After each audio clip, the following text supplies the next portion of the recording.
شباب صباح الخير. هلا نحاول يمكن نعطي 2 minutes and بلشوا. You want to start?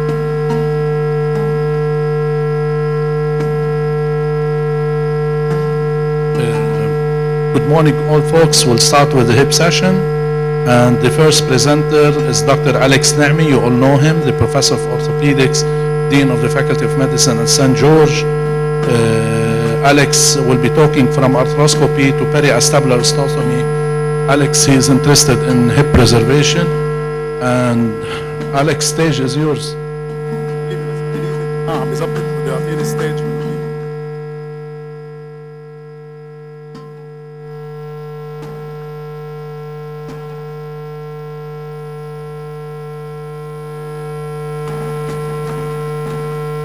Good morning everyone. It's truly a pleasure to meet with you all here. Although I would have preferred that the audience would be more significant, but yeah.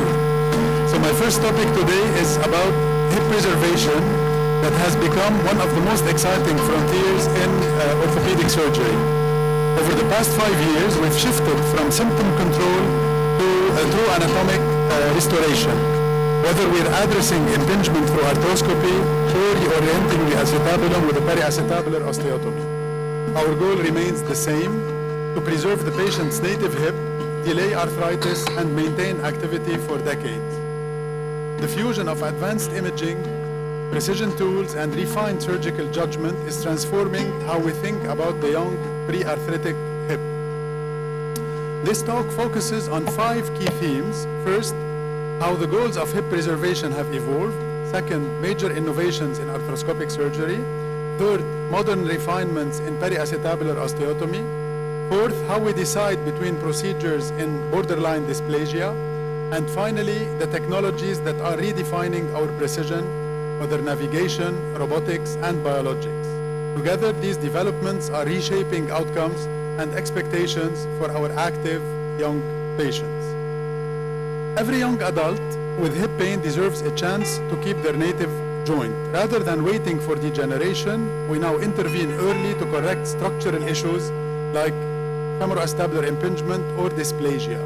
And by restoring normal mechanics, we not only relieve pain, but slow the cascade that leads to cartilage loss. This preventive reconstructive approach has redefined hip surgery and proven that preserving structure truly preserves function. Femoroacetabular impingement is a problem of shape. There is a mismatch between the femoral head-neck junction and the acetabular rim. A cam bump overhang repeatedly grinds the labrum and cartilage, producing pain and stiffness. And arthroscopy allows us to reshape the bone, repair the labrum, and restore the clearance in motion. The pincer overhang also repeatedly grinds the labrum and cartilage, producing pain and stiffness. And arthroscopy also allows us to reshape the bone, repair the labrum, and restore clearance in motion.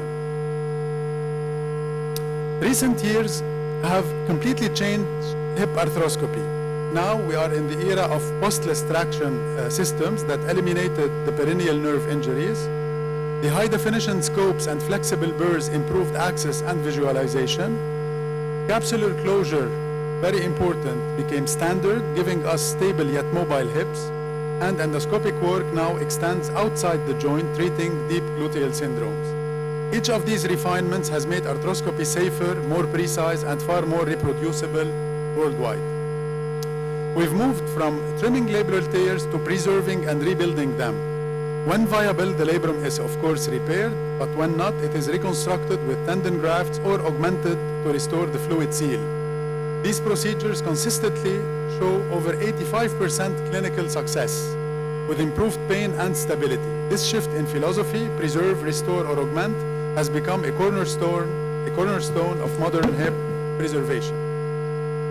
We used to treat the capsule as a nuisance. Now we recognize it as a stabilizer. Repairing or tightening it reduces micro-instability and improves long-term outcomes. Innovative suture passing tools and low-profile anchors make closure straightforward even in tight spaces.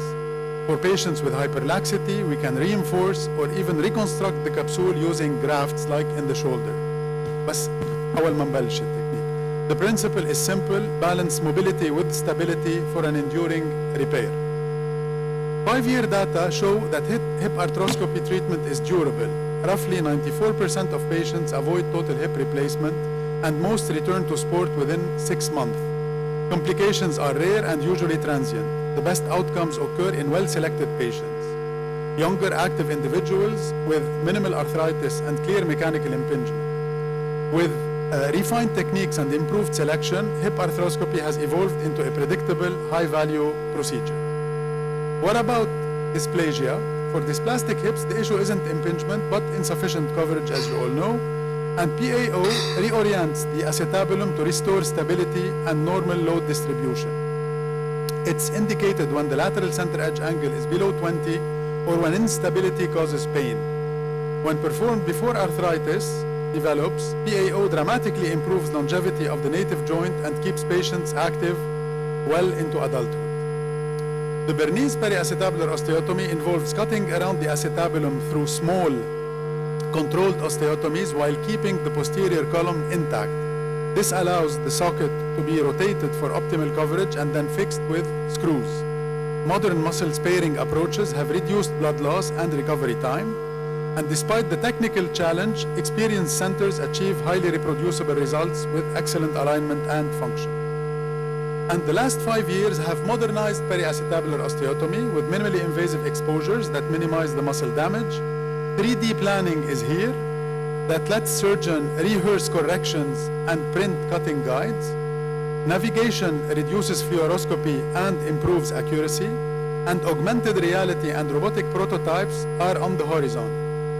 With these tools, PAO is now safer, faster, and more precise than ever, turning a once formidable operation into a predictable, hip-saving procedure. Today's PAO delivers outstanding results. Pain and function scores improve dramatically, with a mean Harris hip score climbing from the 60s to near 90. 10-year joint survivorship exceeds 90%, and conversion to arthroplasty is rare. These outcomes highlight what precise realignment can achieve: stable biomechanics, durable cartilage protection, and decades of pain-free activity for young, motivated patients. Hip preservation is now remarkably safe. Arthroscopy carries under 5% of minor complications and virtually no major ones. And PAO, though more invasive, has less than 5% major complication rate in expert hands. Postless traction, like we said, and meticulous technique have nearly eliminated traction neuropraxia. The takeaway is that with experience and technology, safety has caught up with innovation. Some hips demand a dual solution: arthroscopy for labral tears and cam lesions, PAO for structured correction. One-stage combined surgery is increasingly common, offering pain relief and stability in a single recovery. Studies show complication rates comparable to PAO alone and excellent early outcomes. When performed in specialized center, this comprehensive approach effectively restores both function and alignment. What about borderline dysplasia? In this disease, it sits between stability and instability. These patients benefit from individualized strategies. Arthroscopy alone may relieve symptoms, but the periacetabular osteotomy provides lasting stability when coverage is insufficient. Long-term data favor bony correction in borderline hip dysplasia to prevent osteoarthritis. The key is nuance, understanding version, laxity, and cartilage status to choose the right path for each patient rather than a one-size-fits-all rule. And rehab is the bridge between surgery and success. After arthroscopy, patients often bear weight early and resume sport in 4 to 6 months. PAO requires patience, partial weight bearing for 6 to 8 weeks, full return to sport around 9 to 12 months, and early motion prevents stiffness and progressive strengthening rebuilds stability. Personalized criteria-based rehab maximizes function and durability. And most athletes return to play after hip preservation. Around 90% do so after arthroscopy, typically by 6 months, while 3/4 regain competitive levels after PAO within a year. Beyond numbers, the quality of return matters. Strength, symmetry, endurance, and confidence in motion. Structured sport-specific therapy closes that final gap, allowing patients not just to play again, but to perform better. technology is transforming how we plan and execute hip preservation. 3D models now allow virtual synergy. AI measures alignment automatically. Robotic arms are coming over for this surgery, and augmented reality headsets enhance precision. Biologics like PRP, stem cells aim to improve cartilage healing, and virtual reality simulators are reshaping surgical education. Together, these tools promise a bright future where surgery is safer, smarter, and even more personalized. So what is the take-home message? Hip preservation works. Arthroscopy offers minimally invasive precision for impingement. PAO provides structural correction for dysplasia. Combined approaches address complex overlap cases, and the next decade will be defined by robotics, navigation, and biologics. But the core principle remains timeless. Understand the anatomy, correct the mechanics, and preserve the hip early to secure long-term mobility and quality of life. Thank you.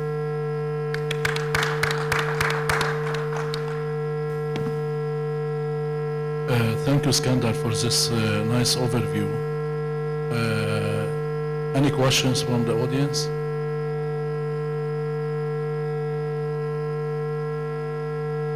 Yes, Alan.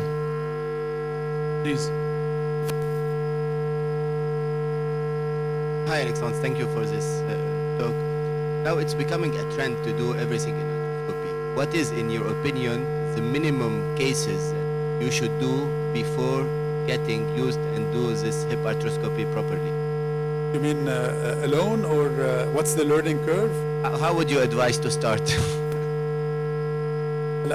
In Lebanon, it's tough because even in trained hands, the caseload is really low, and I always talk about this topic in order to increase awareness among our community, in order to for surgeons to try to send those cases to people that are interested in doing so, because it is a steep learning curve, and you need really like a fellowship-like training, and then to do on your own 20 to 30 cases at least, in order to decrease your surgical time, to master the opening of the capsule and then closing the capsule, and doing all the required steps. It is really a tough thing, and I do also shoulder surgery, of course, arthroscopic surgery, and hip. When I did a hip, let's say this week, and then I go back to shoulder, I say, شو هاللعب الشولدر. It's really demanding, even when you do some. Well, thank you all. Because of the shortage of time, thank you, Alex. Thank you. We need to move forward, and the next speaker is Dr. Muhammad Bouchna, who is trained hip arthroscopist with main interest in hip preservation surgery. He will be talking about FAI and associated pathology. Muhammad.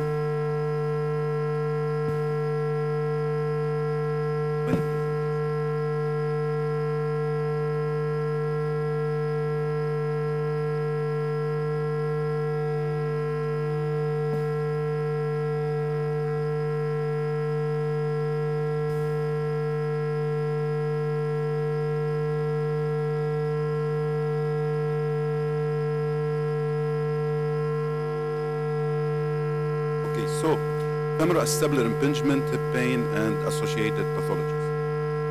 Over the past couple of decades, our understanding of hip pain has advanced considerably.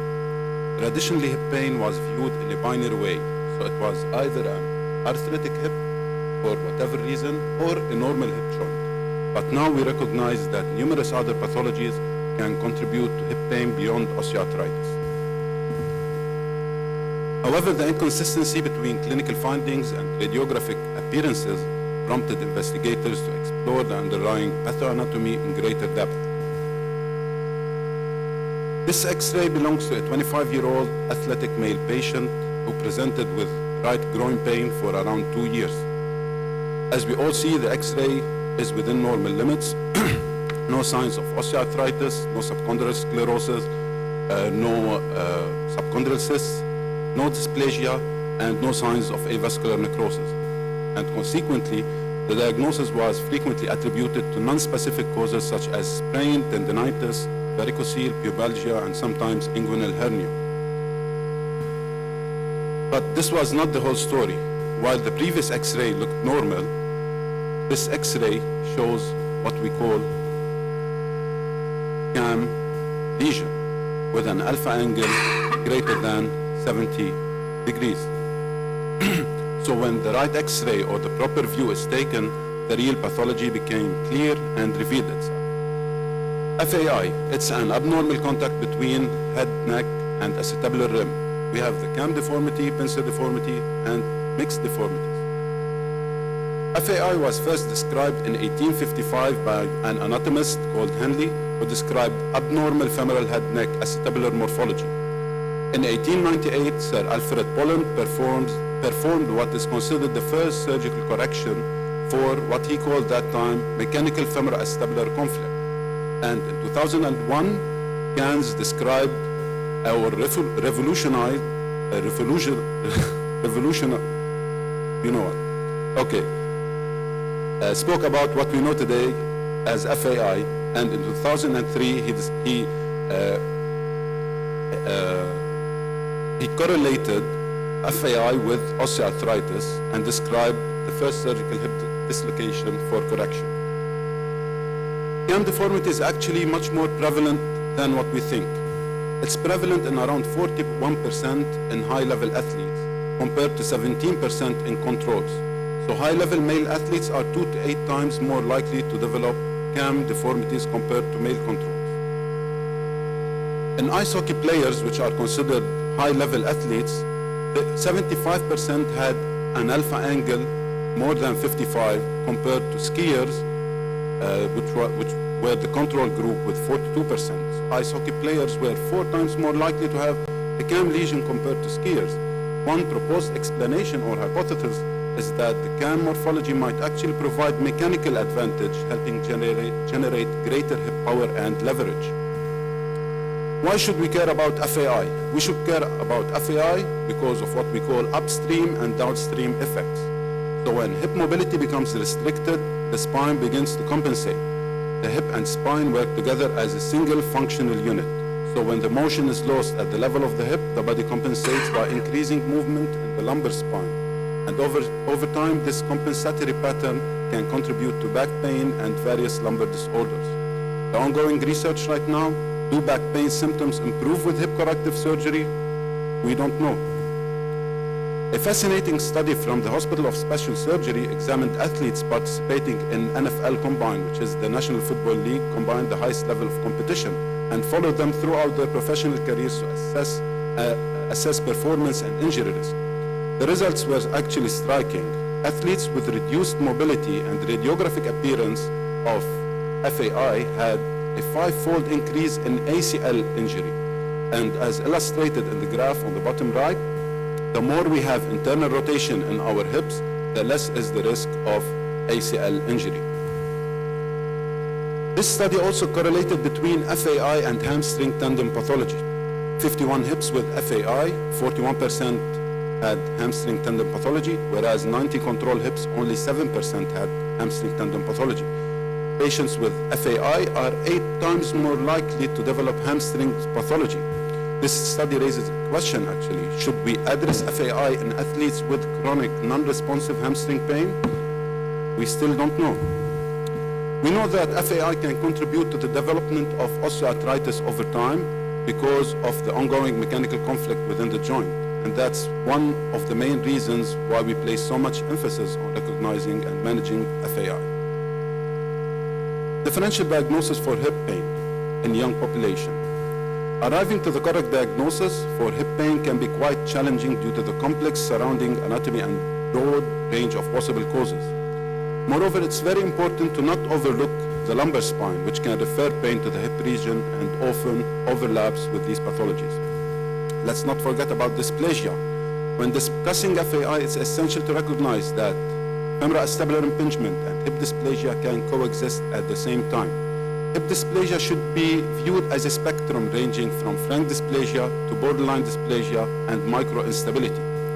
In contrast to hips with large cam deformity, they are typically too stiff or too stable rather than unstable. And ultimately, to have optimal hip function, we should lie somewhere between dysplasia and or and FAI. So it's a balance between mobility and stability. And that's what we call happy hips. Clinical evaluation. History. Patients are usually young, active, and athletic.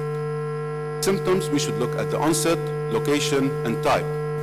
The onset is usually gradual with chronic pain. Location could be groin, proximal lateral thigh, buttock, and sometimes referred to the knee. The type is usually mechanical with clicking, locking, and catching, especially with pivoting, twisting movements. Physical examination. We should assess the gait, alignment, and spine. We should palpate the regions that might contribute to the pain, assess the range of motion, especially internal rotation and forward flexion, do the provocative tests like the Fader and Faber and the subspine. The goal is to identify what reproduces the patient's pain. Hip special tests, we have the subspine test. We do straight flexion with no rotation. The Fader test, we add to the straight flexion some adduction and internal rotation, and it's very sensitive to interarticular pathology. And we all know the Faber test, which is done in figure of 4 position. If it elicits anterior pain, it might be the psoas tendon, posterior pain might be the sacroiliac joint, lateral pain might be the GT pathology. But always ask the patient, does this reproduce the pain that brought you here? Radiologic assessment. We should always start with a standing AP pelvis X-ray. Why? Because it reflects the functional position of the pelvis under weight-bearing conditions. Standing films therefore provide a more accurate assessment of hip morphology and acetabular orientation in FAI and dysplasia. We should look for osteoarthritic changes. Why? Because if the patient had grade 2, tonus grade 2, or joint space narrower than 3 millimeters, then they might be poor candidates for hip preservation surgery. And if hip preservation surgery was done, then it might have very poor prognosis. The lateral center edge angle, normal is between 25 to 40, borderline 20 to 25, dysplastic less than 20, over coverage more than 40. It's very important to measure because it evaluates for dysplasia and pincer lesions. Lateral views. Several lateral views were described in the literature. Cross table, 45 done, 90 done, frog lateral view, and force profile. But the most informative view is the 45-degree done view, which is done in 45 degrees hip flexion, 20 degrees of abduction. It captures the anterior femoral head-neck junction the best and allows appropriate visualization of the cam deformity. We all know the alpha angle. An alpha angle is the angle formed between the femoral neck and the point at which the femoral head loses sphericity. An alpha angle more than 55 is suggestive, or we can say diagnostic of cam deformity. MR imaging. It's very, very essential, very important to do MRI or MRA before operating on a patient with FAI because it shows the bone morphology, the cartilage, the labrum. It can tell us if there is an extra-articular pathology. Should we do an MRA versus or an MRI? As by the Warwick agreement, 3 Tesla MRI showed similar accuracy in detecting cartilage and labral lesions, and MRAs should be reserved for equivocal or post-arthroscopy evaluation. CT imaging. It provides important details of the bone morphology, and it allows us to assess acetabular and femoral version. It allows us also to assess total limb torsion, and it's critical for revision surgery. It also allows us to do dynamic 3D CT-based hip impingement simulation. It can show us what we call the HAZA, AZA, and PAZA, which are the horizontal acetabular sector angle, anterior acetabular sector angle, posterior acetabular sector angles, which can show us if there is an isolated anterior dysplasia, anterior pincer, posterior dysplasia, posterior pincer, or globalized. Role of diagnostic injections. It can be done either with ultrasound or fluoroscopy guided. It evaluates relief of pain associated with triggering activities and provide key insights on etiology of pain, if it's intra-articular or extra-articular. And it's a very important component in assessment, especially in equivocal cases where we can't really decide if the pain is from the hip or not. Treatment consideration. Non-operative treatment is the first line of treatment as by the work agreement. We should start with education, activity modification, avoid positions that exacerbate impingement. We should do some targeted physiotherapy, pharmacological treatment when we have a lot of pain for short term, image-guided diagnostic/therapeutic injection with local anesthetic plus or minus corticosteroids. Does non-operative treatment work? Well, yes, actually it works. Kevin Anderson, the fifth tennis player ranked fifth in the world, has had a tough year in 2016 and surgery was on the table, as he said to the press. He opted to do some physiotherapy, stay out of the field for around 3 months, do rehabilitation, focused on rehabilitation and physical therapy, and he was able actually to come back and perform at high level without surgery. Several studies have also demonstrated the effectiveness of physical therapy in management and managing patients with FAI. One of the most notable is the UK fashion trial. In this randomized study, comparing physiotherapy with surgical intervention, both groups showed significant improvement in clinical outcomes, which was the IHOT 33 score. However, by around 6 months, the surgical group achieved superior results, and some of the initial gains in the physiotherapy group began to diminish over time. Operative treatment, usually when symptoms persist more than 3 months. Arthroscopy nowadays is the gold standard. We do femoroplasty for cam lesions, acetabulopllasty for pencil lesions, labral repair or reconstruction. Open treatment is still reserved for complex deformities, revision cases, associated hip dysplasia, when we want to do periacetabular osteotomy, derotational osteotomy. And finally, in the right patient, hip surgery has excellent results. ما في سؤال.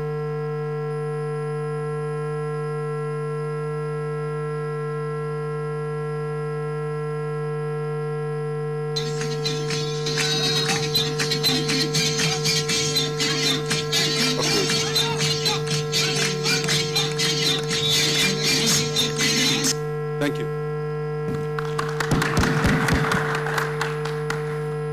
Thank you, Muhammad, for this nice presentation, as always. So, any question from the audience? So, Muhammad, what do you recommend the hip arthroscopy age group? Do you have any restrictions Usually on less than age? 40 years. Less than 40 years. And the lowest part? 16 years. 16 and above? 15, 16, no problem. By repairing the labrum. So your treatment for FAI always conservative first? 3 months. 3 months. But sometimes you can really find a patient comes with a very, very stiff lesion of 90 degrees. You will know that this patient will never get better with non-operative treatment. And actually, you can offer surgical treatment from the beginning without doing any conservative treatment. What Some papers say that. What about retroverted acetabulum? But that's why periacetabular osteotomy still has a big part of hip preservation surgery. Well, thank you very much. Due to the short of time, we need to move forward. Thank you. And the next speaker is Dr. Samer Al-Haj, who's interested in augmentation reality and anterior approach. Dr. Haj will be talking about the optimizing outcome in the direct anterior and total hip.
Good morning. Thank you for the invitation. So I'd like to talk about mixed reality and a way to optimize the outcomes of total hip arthroplasty. What I do is the anterior approach, and could it be a potential game changer? So in 2025, and despite our differences as surgeons, we all agree that total replacement is one of the most successful operations in all of medicine and provides excellent outcomes regardless of the technique we're using. So why bother for my part with anterior approach, and why bother nowadays with mixed reality? In life, in general, there are two camps: people who are satisfied with their statu quo, and people who are striving for better or for innovation.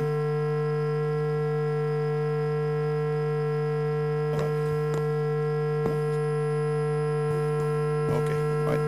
So, for example, we've seen advances in the telephone, advances in the surgical wards, and advances in the surgical theater. And also in total hip arthroplasty, advances have interested the implants. We've all seen those in our exhibits.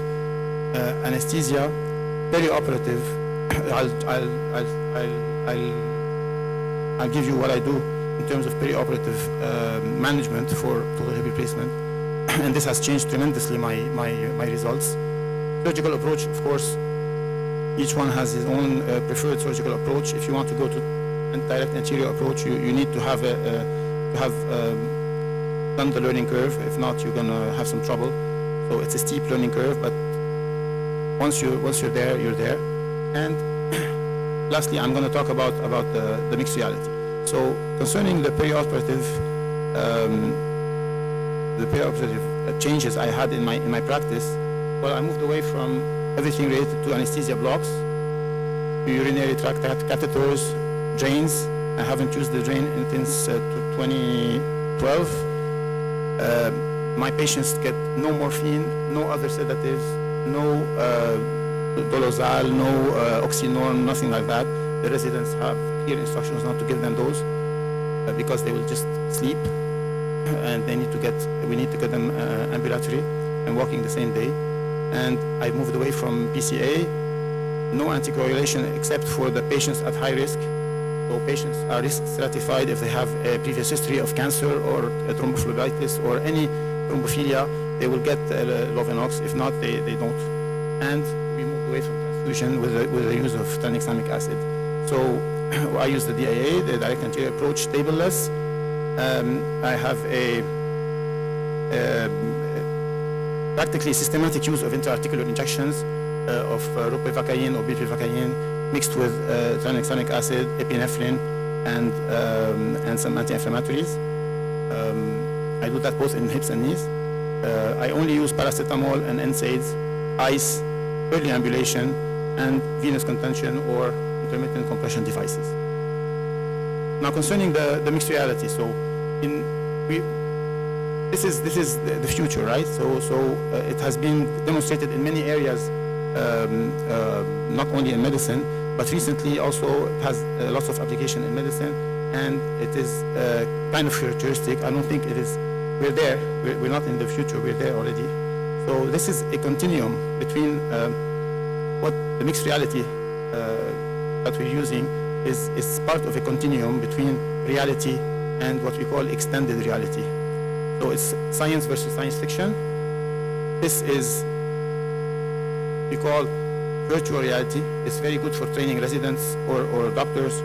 I think the younger generation is going to be way better surgeons, technically speaking, than we are if they use this technology. You can be immersed completely in a surgical field and use virtual surgeries to perfect yourself.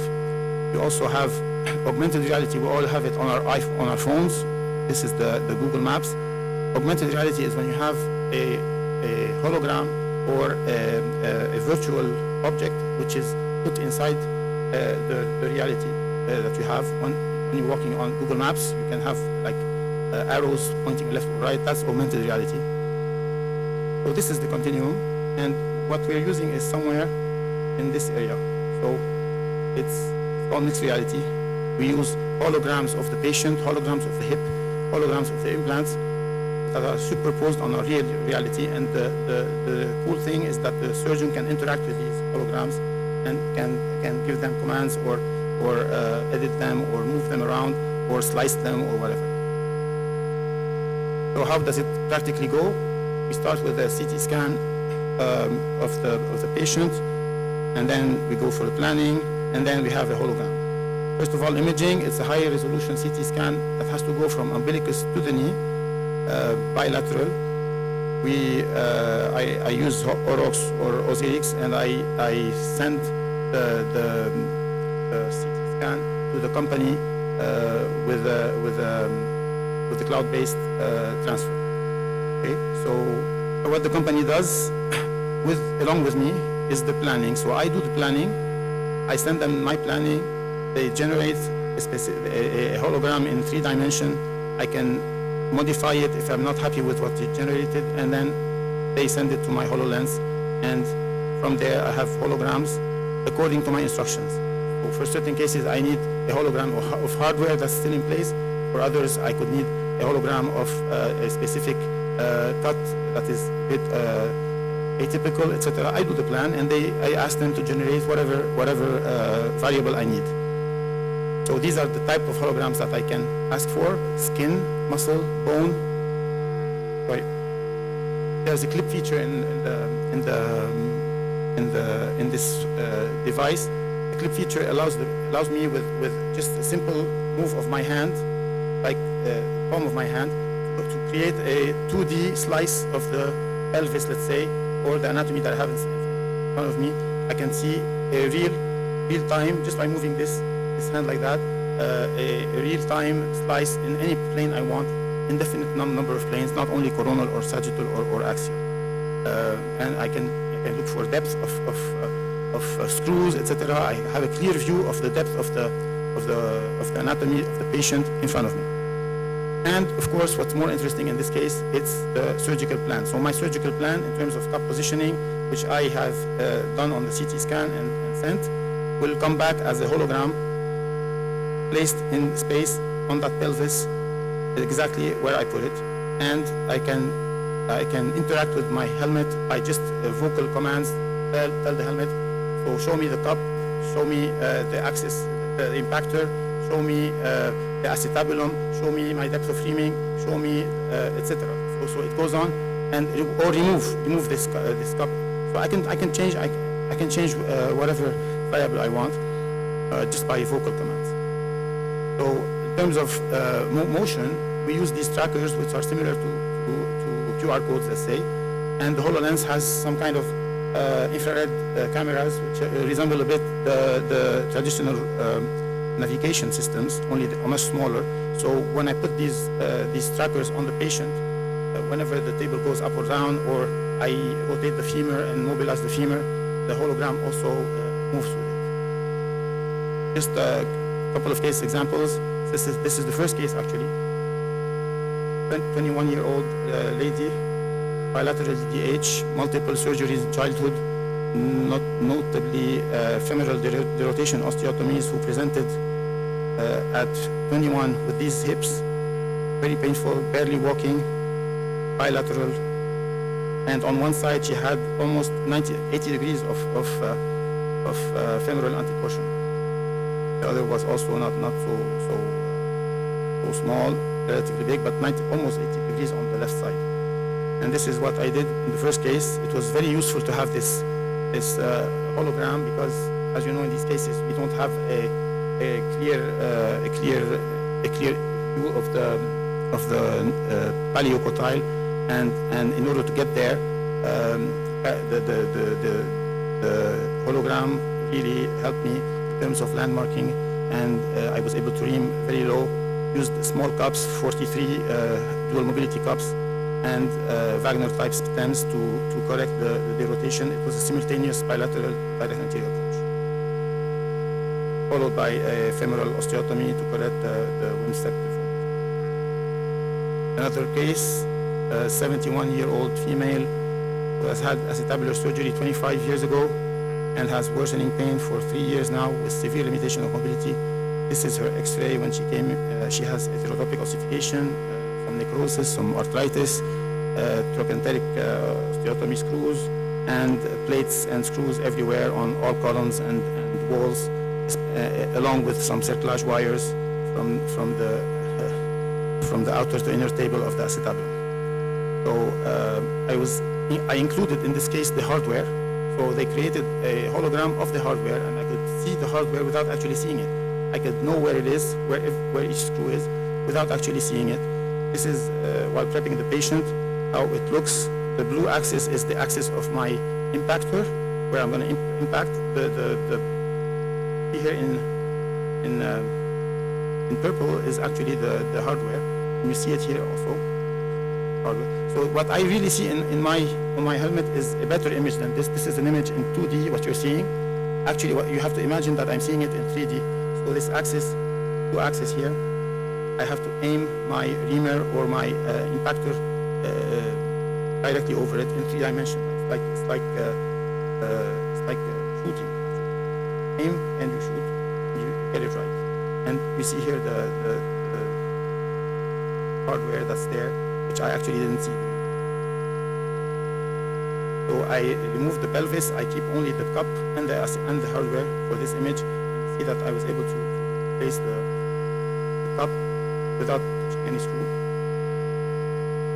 So this is one shot that test the correlation, let's say, or the aiming straightforward for the cup impaction. And this is the patient walking on the same day of surgery, and her X-rays, and now 2 years follow-up. So a quick time flow. When I first started, it took me like half an hour just to be able to put the hologram on the patient, be able to track it correctly and to give the commands, because you have to get used to the commands. But right now, it barely takes a couple of minutes to do. So it reduces, of course, the need for intraoperative imaging. You have a 3D imaging of a virtual plan, which is executed on the patient, and you know right away that you've done it right. It is, of course, an opportunity to enhance human capability and accuracy. I think already once you're done with your learning curve, you have good accuracy with, let's say, with the acetabular positioning in anterior approach. But with this, it goes one step further, and instead of replacing humans with robots, of course. But the planning is still for the surgeon to do. It will not do the planning or execute the surgery in your place. So if you plan wrong, you're gonna have a wrong surgery. So for me, it's definitely a potential game changer. Thank you.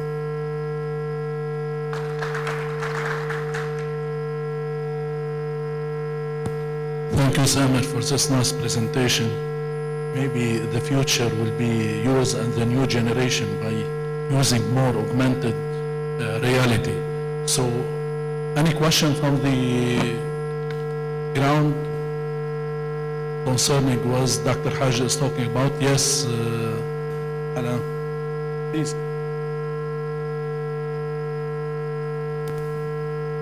Yes.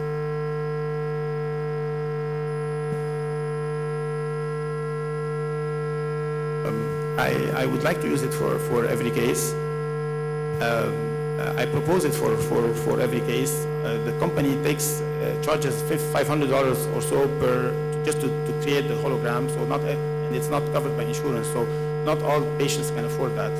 But do you think even if it's covered by the insurance, this cost effectiveness, because you started your introduction that mostly of hip arthroplasty are doing well. Yeah. Would we benefit from that, or it's just a way for the future preparation? What else can we what area of hip replacement is there to evolve right now? We've done it. We've almost achieved everything in terms of tribology. We've almost achieved everything in terms of surgical approaches, perioperative. All the meetings right now, all the big subjects in meetings everywhere are about robotics, mixed reality, artificial intelligence. That's where the money is. That's what's going to distinguish one surgeon from another. So I think yes, it is has some kind of value. Yes. Yes, Abdullah. Last question. I tend so I Sorry, think so they use fluoro? not in some cases. In some cases, especially at the beginning of of utilization of this, I wanted to see what I was doing actually. I'm used to using fluoro, especially in complex cases, and I wanted to see how does it really reproduce. I haven't done a study on it, but just to compare, like. This was my next question, is do you find with a hologram you have the same results like the fluoro? Without any values, haven't done a study. When so the one Samuel, question. what kind of positioning does the system yield? Once you've uploaded the data on your CT scan to the cloud,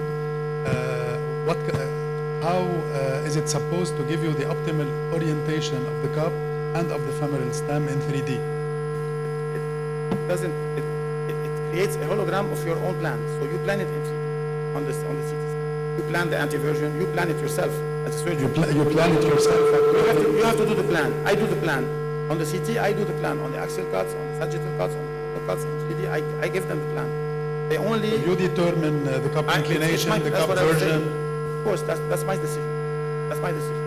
What they do, they help me execute my plan to the perfection by providing me a 3D hologram of my cup holder. I just have to my cup holder. Virtual.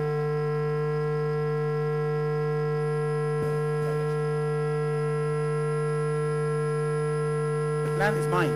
Yeah, but sometimes whenever you're doing traditional surgery, you put trial implants, and then when you do dynamic testing, you have to change the positioning of both implants. Of course. So how could this system allow you to proceed intraoperatively if you have to change what you've planned? Yeah, this is not a system derived from a company. It's not like Zimmer or Johnson or whatever.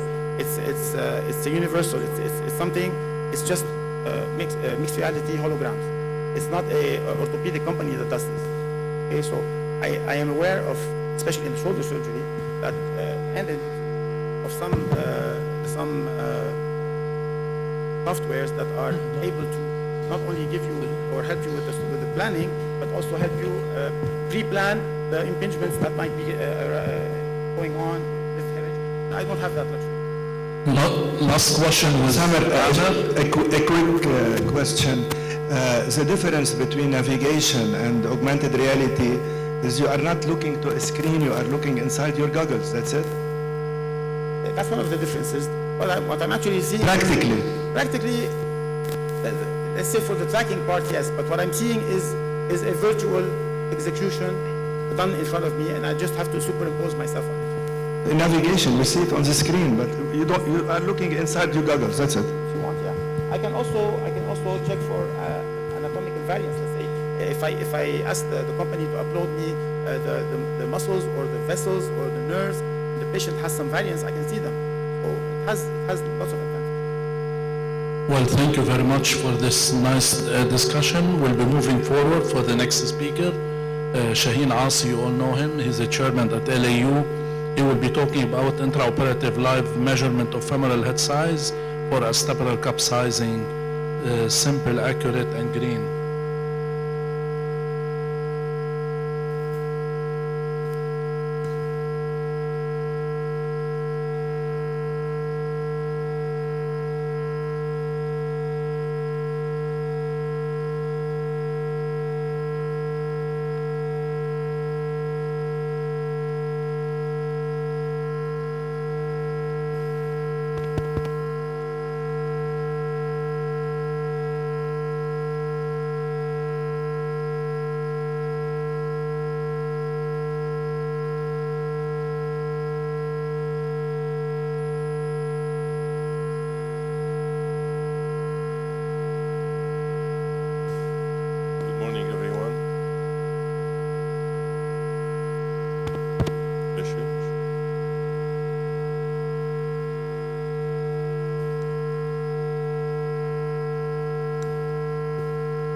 So we will talk about a simple technique you can do during your surgery in order to follow the anatomy of your patient. So as you know, total hip arthroplasty is one of the most successful surgery for the last century. And this procedure is still accompanied by complications. Despite the dislocation, you have complications secondary to improper sizing of your implants, and that might lead to a limited motion and leg length discrepancy for the patient. So it's essential to do a planning improve the outcome of your surgery, and this will help you to restore the center of rotation of the hip and restore the biomechanics of every patient by filling the gap when you cut the bones, and you have to fill the gap accordingly to the anatomy of the patient to restore the best biomechanics you can. So traditionally, the templating was done on plain radiographs with acetate templates with an accuracy between 50 and 90%. With the advent of the evolution of our society, we moved towards a digital radiology, and the templating is still possible on digital radiology, because if you want to use all the softwares for the templating, they're very expensive, and we don't have them on a daily basis in our department. So we use the acetate template on the digital radiographs, and this is a way promising to continue planning our surgery preoperatively. The other possibility is to measure the femoral head size using the circle technique. I will show you later what is the circle technique. So the intraoperative femoral head diameter measurement is simple, accurate, and inexpensive method.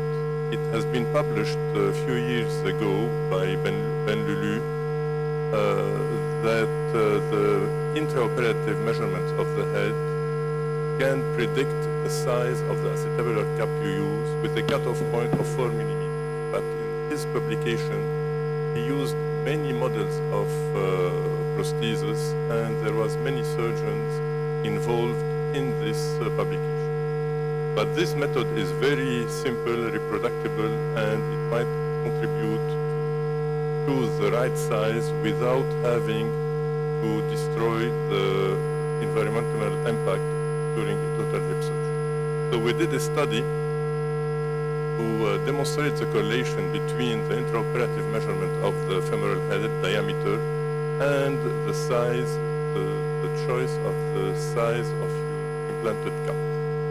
So this is the study, the monocentric prospective observational study, 157 cases, and the templating was done preoperatively on the operated side, on the contralateral side, and the measurements were taken during the surgery, and we had the sizes of the cup, and we compared all our results. This is the series with the etiologies of the patients and with the exclusion criteria. So it was just a single surgeon, always a posterolateral approach, the same prosthesis used, and a reaming with a line-to-line technique. So what we measured, it was a bilateral templating using the acetate templates on digital radiographs, and all preoperative measurements were performed by two residents, blinded to each other's result and the definitive cup size. So this is the circle, the perfect circle, to measure preoperatively the size of the femoral head, and we used the acetate template for planning the cup size on both sides. And during the surgery, we used a caliper to measure the highest diameter of the femoral head, and we used our measurement later on. So this is the series with primary osteoarthritis, femoral neck fracture, osteonecrosis, trauma, and rheumatoid arthritis. These are the measurements, and what is very important to see is if you look at the percentage, about 75% of the patients have a cup equal, the diameter of the cup is equal to the size of the femoral native head, or plus or minus 2 millimeters. So you have 75% of the patients. So we did our correlation, and with linear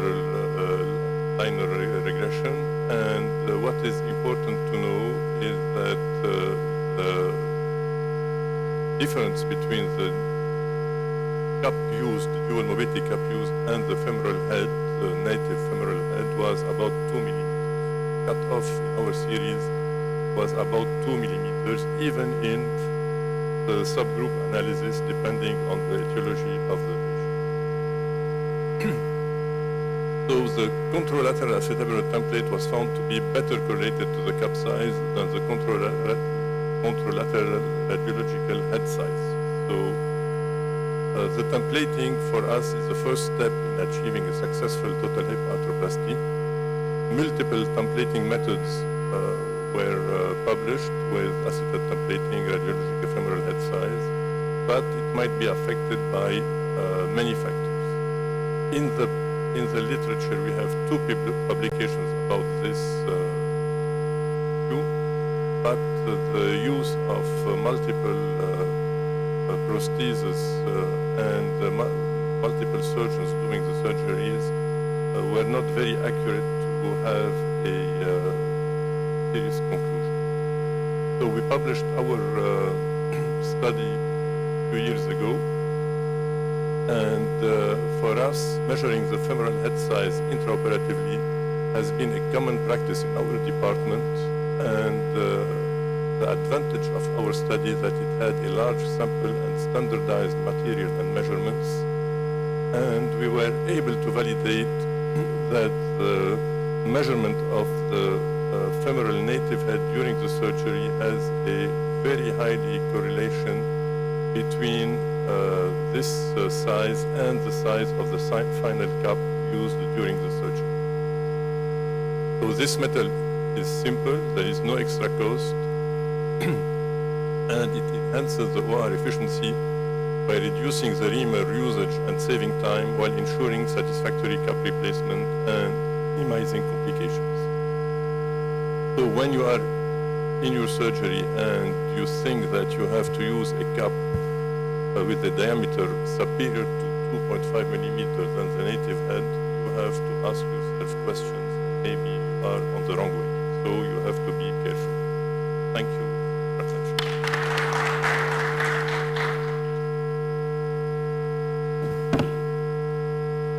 So, thank you, Shaheen, for this nice presentation and talking about sizing of the head as a key for cup size.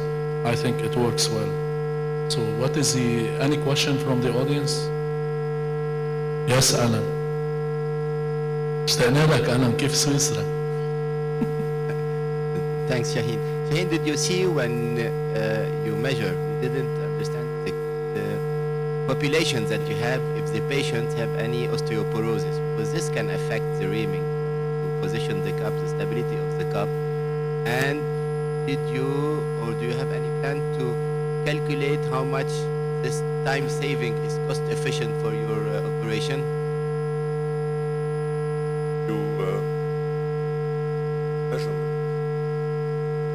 Do it just to have an idea of what size of cup you have to. Sometimes the head is very small, and you have a very, the acetabulum is small and the head is big, and the part of the head outside the acetabulum plastic.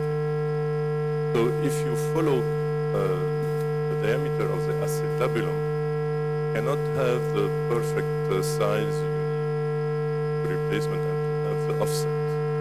So this is why we rely on diameter of the head. So when we start our study that we will have a correlation between the templating of the acetabulum and the cap we use. In fact, what is important is the diameter of the head, the cartilage. Biggest diameter of the cartilage head, follow it. Try to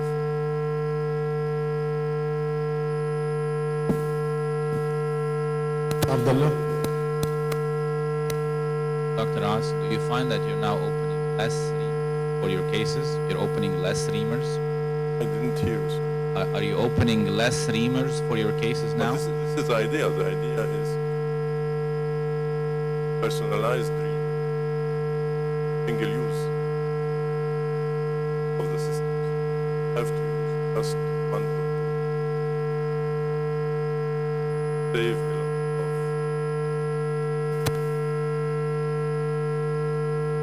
that might be. Shaheen, yes. And I always have the critical eye. Let's say you have a diameter that you determine. So first question, you said the maximum diameter that you find during the surgery on the native. You know, you cut the head and then you are measuring. What if you have a cam impingement or a big deformity? How do you account for the diameter of the head? And then let's say you have a value. We follow the cartilage, the highest diameter of the cartilage. The cam lesion is full of cartilage. So if the cam lesion is cartilaginous, Yes, mostly. But you see the limit between the cam and the femoral head. Not always. Whenever you have a pistol grip deformity and a huge cam, the difference is not that. And then if you've determined a diameter, what if that diameter doesn't correspond to the subchondral bone or to the anatomic landmarks that you use if you're using positioning? It's not the idea. When we did the study without knowing, we didn't rely on the diameter head to choose the cup. We did our measurements, and we found later on that there was a high correlation between the diameter But the head. recommendation should be you put your non-cemented cup according to the biological principles that would secure an ingrowth, and if it corresponds to the diameter of the head, you would decrease Right. if you're using a single reamer.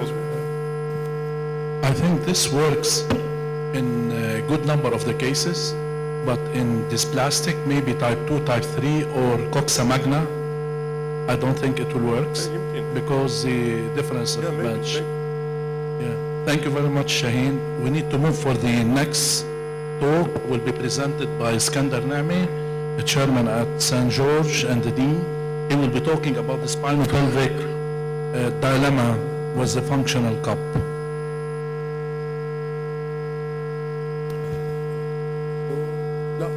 We'll try to stick to the time so we can have some I'll discussion. try to stick to the time. Thank you, sir. I'm not the chairman. I'm the dean. There is another. I said the chairman and George the, Rossi is the George chairman, Rossi. yeah. I apologize, the dean of So- St. George, and we'll stick to the time because this is a very important subject. We'll have Yeah, some so discussion hopefully after. I hope to finish in good timing. So hello again. In this presentation, I'll be discussing spinopelvic mobility and functional cup positioning. Functional cup positioning, which is a concept that has transformed how we think about stability in hip arthroplasty.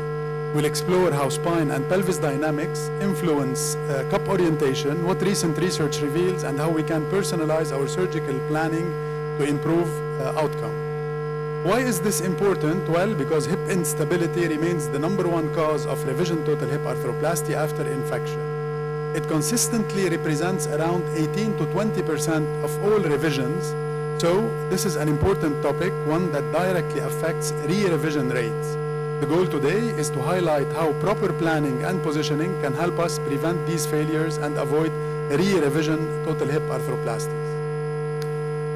In the following paper by Novikov and collaborators, the authors looked at 380 revision total hips and found that 51% of them were completely avoidable simply by doing the first one properly through proper preoperative planning, precise surgical technique, and adherence to the principles that we'll be talking about in this talk.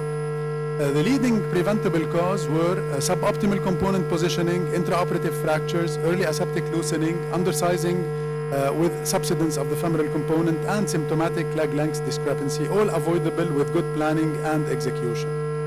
And when we drill down into those avoidable cases, we find that 48% were due to suboptimal component positioning alone, nearly half. So our ability to plan and execute accurate alignment, whether through manual templating, navigation, or robotics, directly determines how many of these failures we can prevent.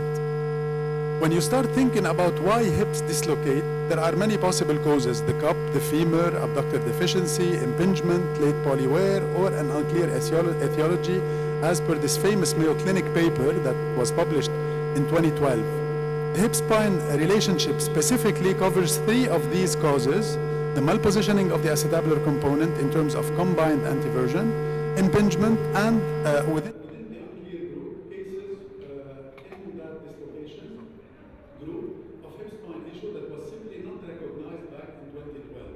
Many of these mystery dislocations were likely spine-hip related. If we're not performing a proper hip-spine workup, we're probably missing the real cause. The re-revision rate for recurrent dislocations is 15 to 20%. So re-revision for dislocations, we have another dislocation in 15 to 20%, which tells us that we are not addressing the underlying mechanism. In this study of 111 dislocating total hips, 77% of the time, if you only obtained an LP pelvis X-ray, you completely missed why the hip was dislocating, because the AP pelvis X-ray alone will appear normal. That explains why 15 to 20% of the revision dislocations keep dislocating again. When we look at the revision cohort, 75% of those patients had risk factors in the hip-spine alignment, compared with 18% of the control group. These deformities are different, but that contrast highlights the scale of the issue. It's not only about the spine, of course. Multiple factors play a role, but spinopelvic mechanics are a large and often under-recognized part of it. What we really care about now is what's the target and can we actually hit it? What intraoperative landmarks or technology can we use to achieve those targets? Navigation, robotics, and consistent referencing of functional anatomy all matter here.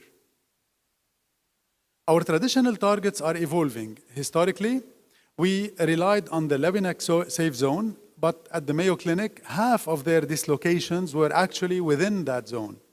Clearly, it wasn't safe for those patients, so it's not enough to position, as we are taught, our implants in the Lebanese zone.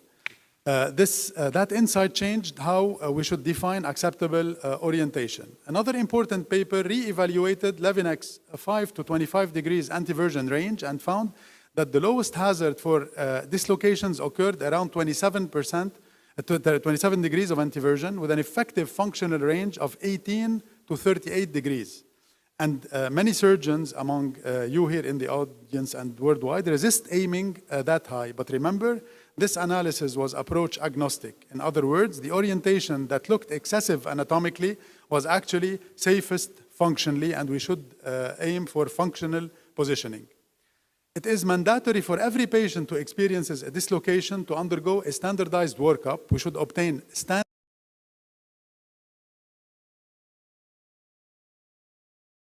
and a CT scan. So the 5 things. The standard AP pelvis often reveals a completely different cup position for those dislocators. If you rely on the supine image alone, you might think the problem is offset or head size, when in reality, the cup orientation changes dramatically once the patient is upright.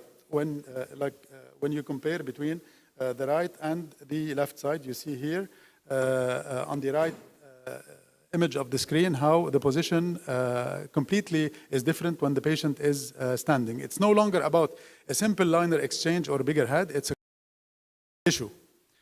Standing and sitting lateral X-rays are simple to obtain, yet extremely revealing. We'll see why in a moment. The lines we draw on these films quickly identify functional stiffness or abnormal pelvic roll.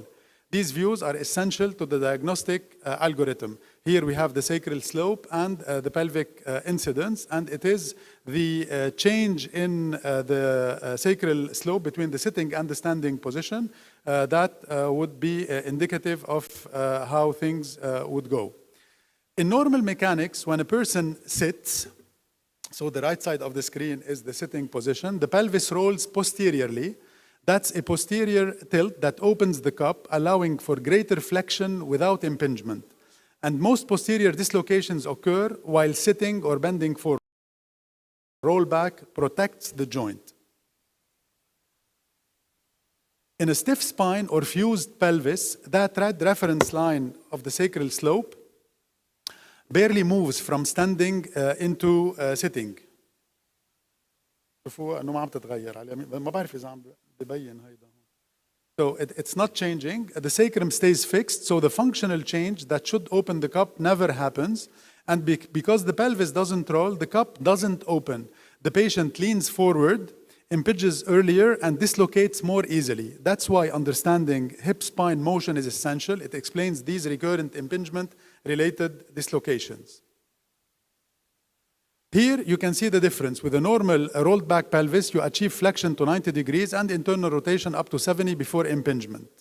But with a stiff upright pelvis or a fused spine, you reach 90 degrees of flexion and only 45 degrees of internal rotation before impingement.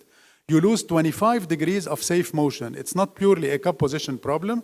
The trochanter also literally strikes the pelvis because the offset becomes inadequate.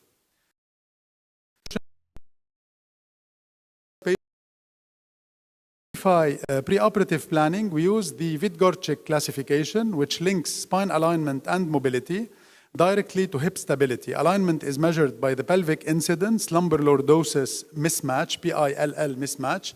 Less than 10 degrees means a balanced spine. More than 10 degrees defines a flat back deformity, and mobility depends on the change in the sacral slope between standing and sitting. More than 10 degrees is mobile, less than 10 degrees is stiff, and combining these two gives 4 patterns: 1A normal and mobile, 1B normal but stiff, 2A flat back with mobility, and 2B flat back and stiff, the highest risk group for instability.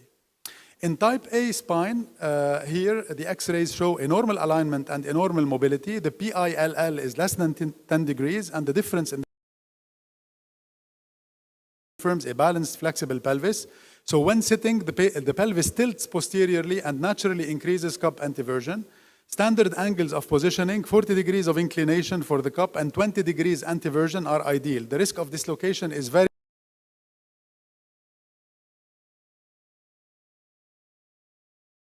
pelvic rollback.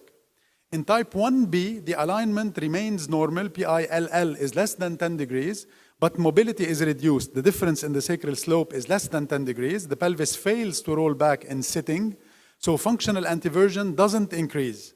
Here, we should raise the cup anteversion in type 2A to 25 to 30 degrees of anteversion to restore the posterior clearance. These patients are prone to posterior dislocation as the upright pelvis leaves the cup too closed when they flex the hip.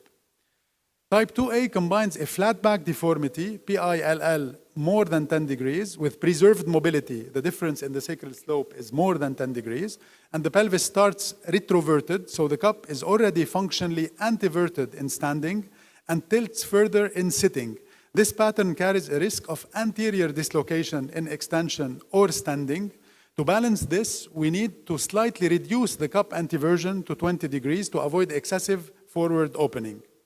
Type 2B shows both flat back deformity, PILL, more than 10 degrees, and stiffness, difference in sacral slope less than 10 degrees. The pelvis is retroverted and immobile, giving a very narrow safe zone. These patients risk posterior dislocation during flexion and occasional anterior impingement in extension. We target about 30 degrees of anteversion and often use dual mobility or constrained liners to maximize stability.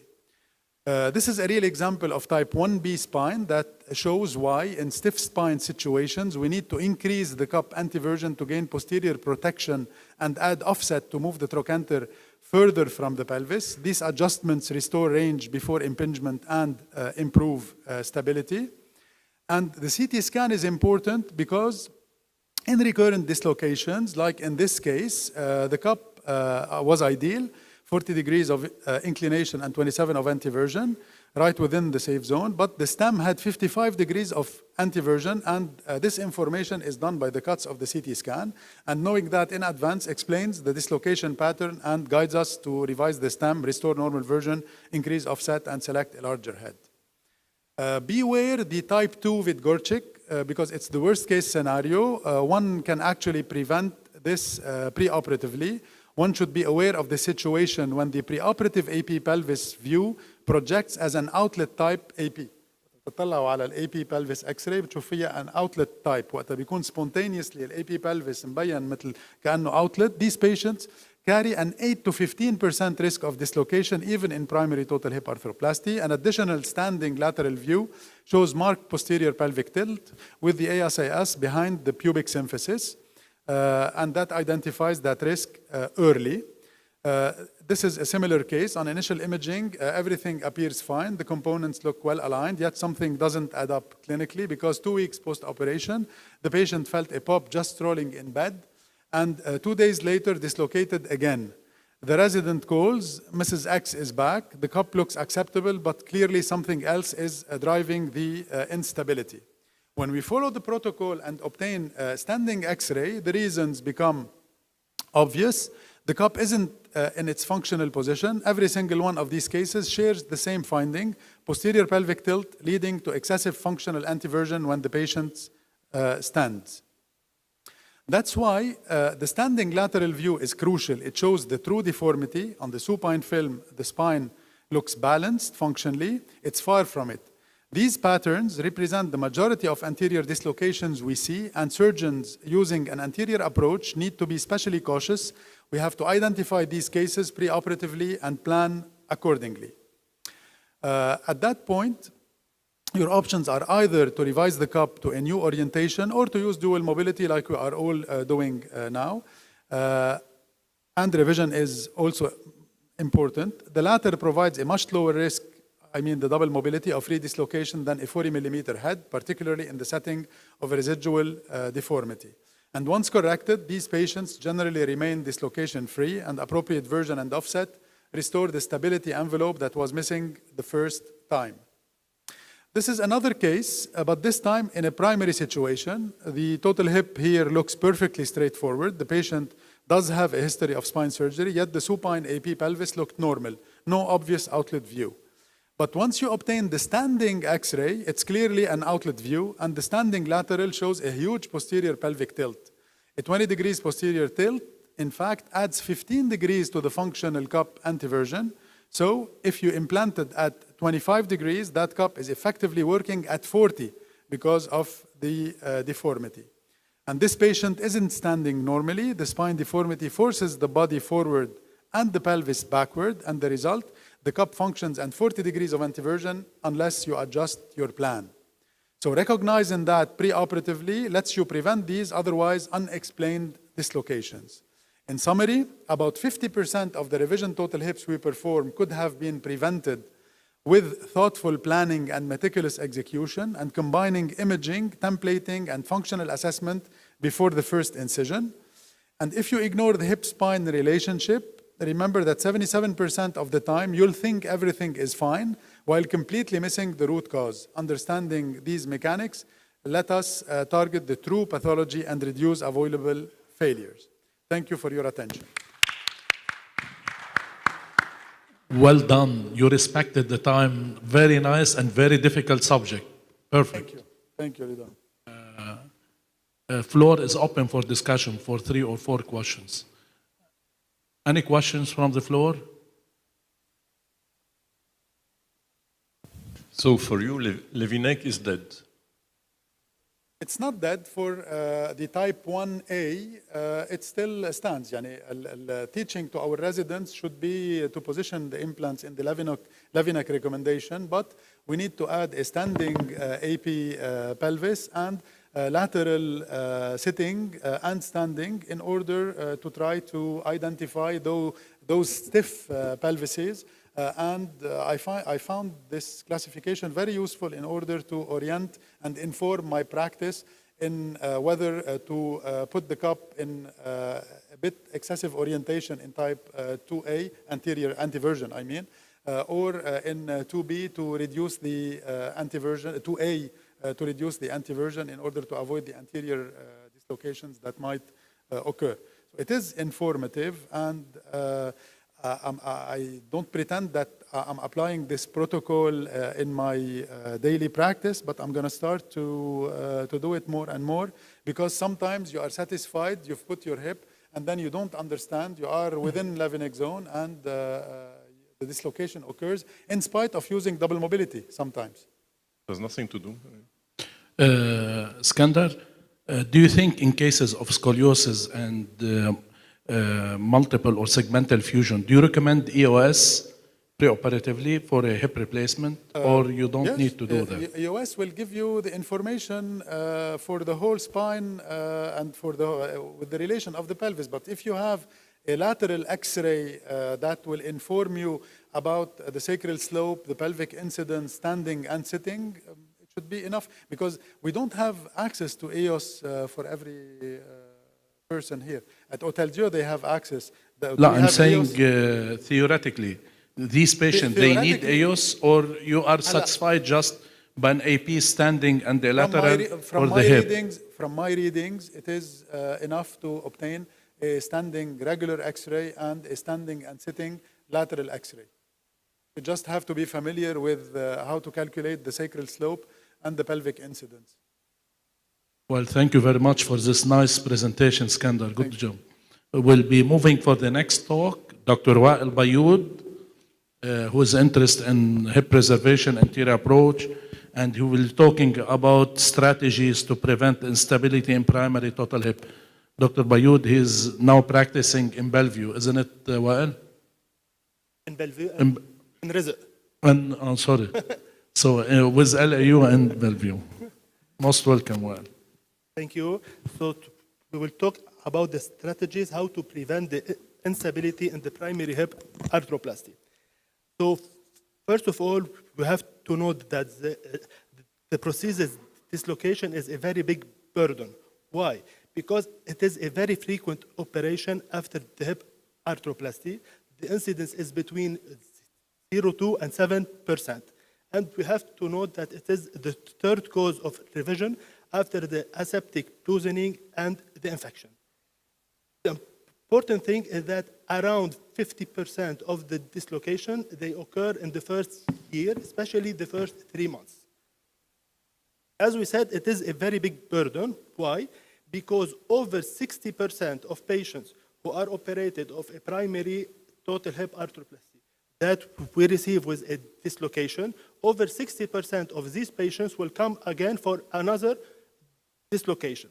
And to treat the dislocation, it can increase the hospital cost up to 300% of the cost of a primary total hip arthroplasty.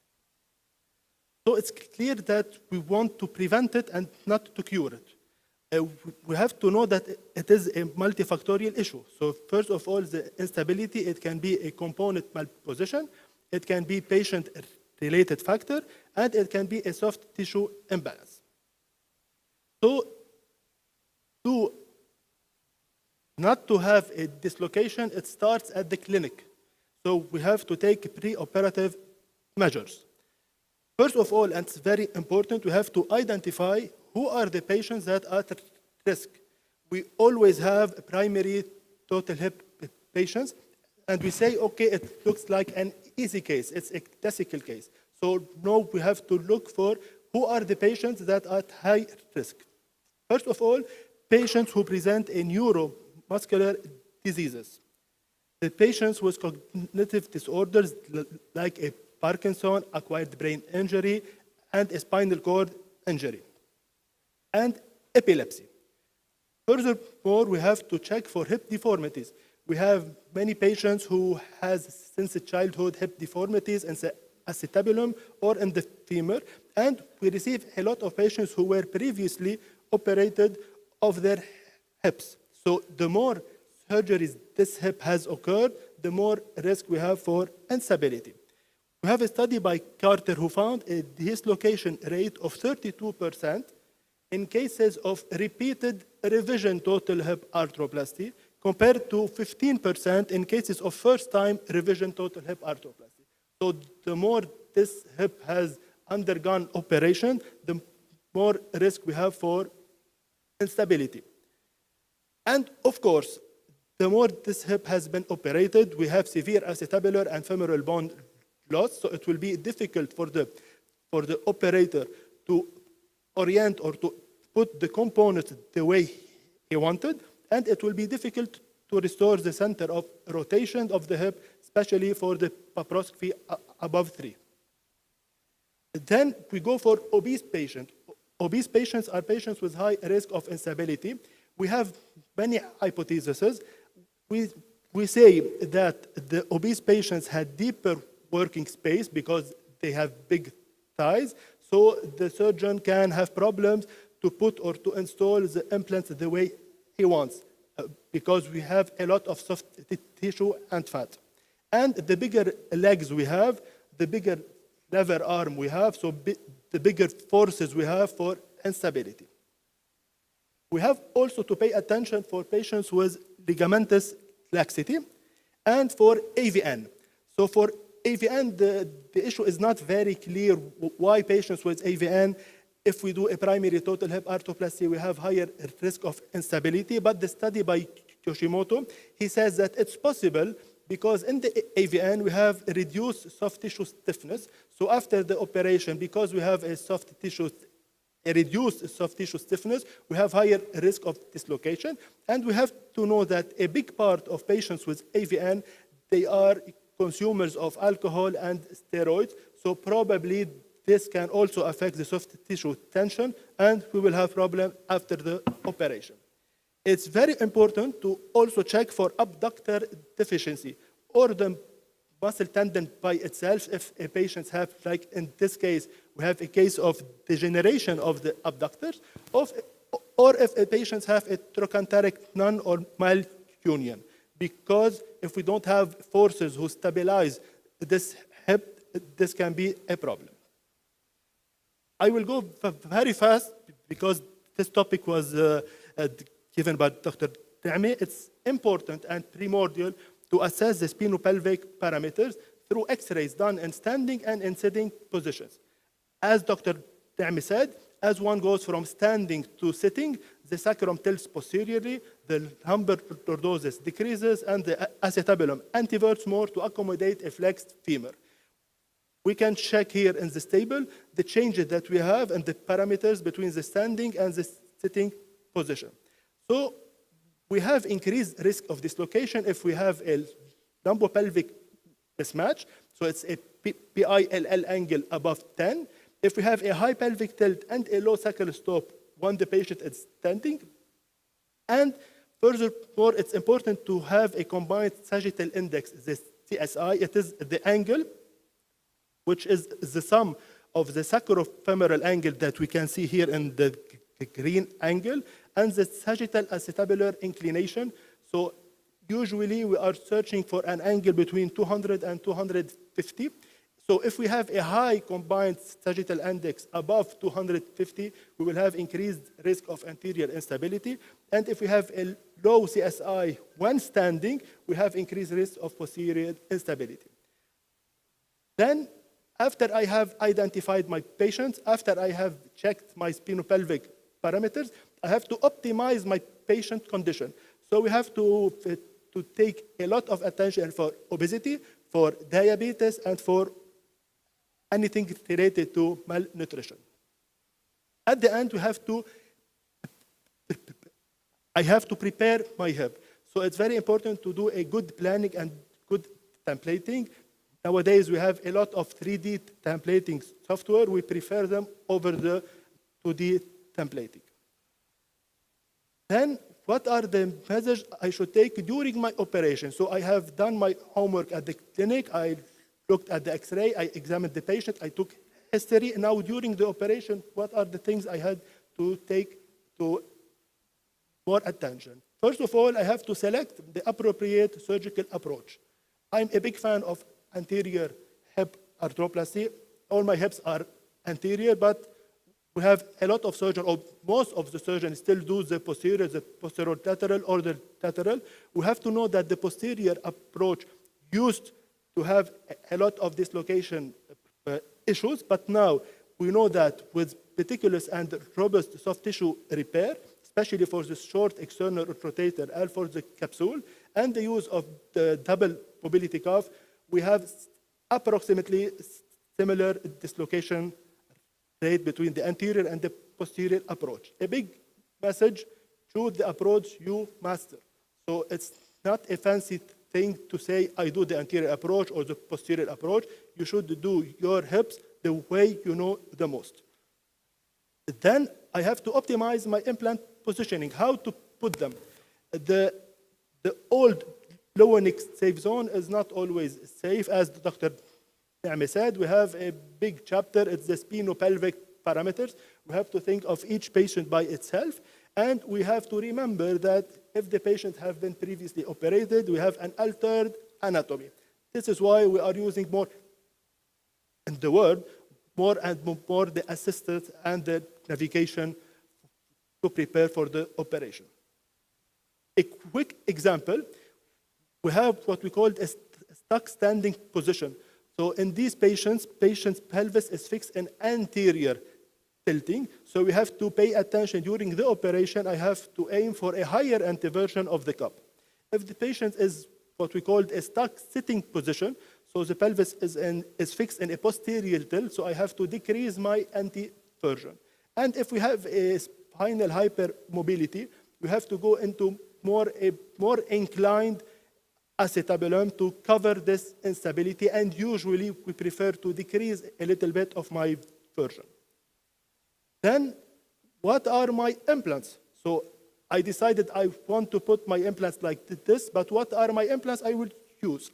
As for the femoral head, we have always to take the larger femoral head I can achieve. Why? Because, first of all, it increases the jump distance. The jump distance is the distance that we have, the translation distance that the femoral head should go before it dislocates. And we can see easily here that the bigger head can increase this distance. So I have to aim for bigger head. The other reason is, when I go for a primary total hip arthroplasty and I choose a bigger head, my insert liner will be very thin. So it will accommodate more range of motion before getting an impingement. So it's better to get for a bigger head. All the studies, they showed that a head of 36 or 38, according to company, is enough.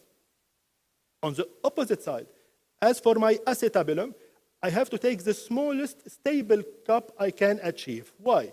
Because if I go into a bigger component, I will have more impingement with the iliopsoas tendon. I will need a thicker liner, and if I have a thicker liner, I will get more impingement, like a pincer effect. So I have more impingement and more dislocation.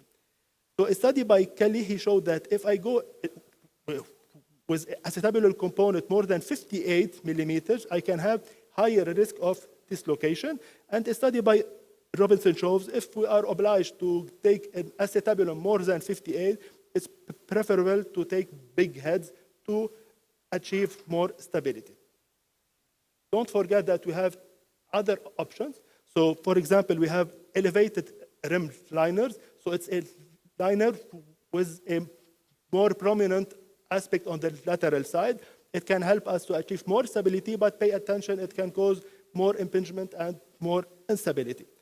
The most famous that we all are using now are the dual mobility cup. It can achieve more stability. And in special cases, especially if we have a severe cognitive cases or myopathy or a degeneration of the abductors, sometimes we go for constrained liners, it will achieve more stability, but we have very high risk of wear. Don't forget, it's essential to restore our joints biomechanics. So I'm talking about the center of rotation, the femoral offset, and the leg length. And don't forget, total hip arthroplasty operation does not end when we put our prosthesis. We have to fix our soft tissue restoration. It's very important as for the muscle and for the capsule. At the end, I have done my operation. What are the precautions I should do as a post-operatively? I will be very fast. We have to enforce some precautions, especially for patients operated of posterior approach. For example, to avoid excessive flexion and to avoid excessive internal rotation. We have to use some assistive devices that can help the patient to continue his life easily, like the raised toilet seats, the shower chairs, and a firm, high-seated chairs. And we can teach him to use the reachers. At the end, I'd like to order physical therapy. Why? Because it will help patient regain his gait as fast as possible. So, in conclusion, total hip arthroplasty is not a simple operation, even if the case looks very simple. We have to take our time to take a prominent history of the patient, what are the operations he has done before. We have to plan our operation in the clinic before we go to the operative theater. Don't forget the spinopelvic parameters. The most used now is the CSI. We are aiming for something between 200 and 250. The best approach is the approach that you master and that you can deal with its complications. Choose your implant and put them well. Don't forget that we have some cases of severe altered anatomy. In these cases, we go for modular or even for custom-made implants.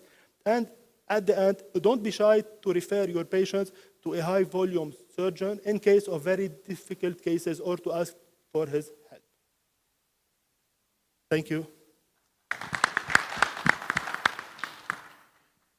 Thank you, Wael, for this nice overview and for the restriction respect of time. So, one or two questions from the audience. شو شباب تشجعوا residents. Remember, there is no stupid question, there is stupid answers. Nothing? Alain? Thank you, Wael, for the presentation. In the modern times now, we are trying more to capture the patient's needs before every operation. Do you think this would be helpful in hip arthroplasty? I think it will be very helpful because we have to take into consideration who are the patients who needs more flexion or the patients who needs more extension in their job, in their sports, or anything like this.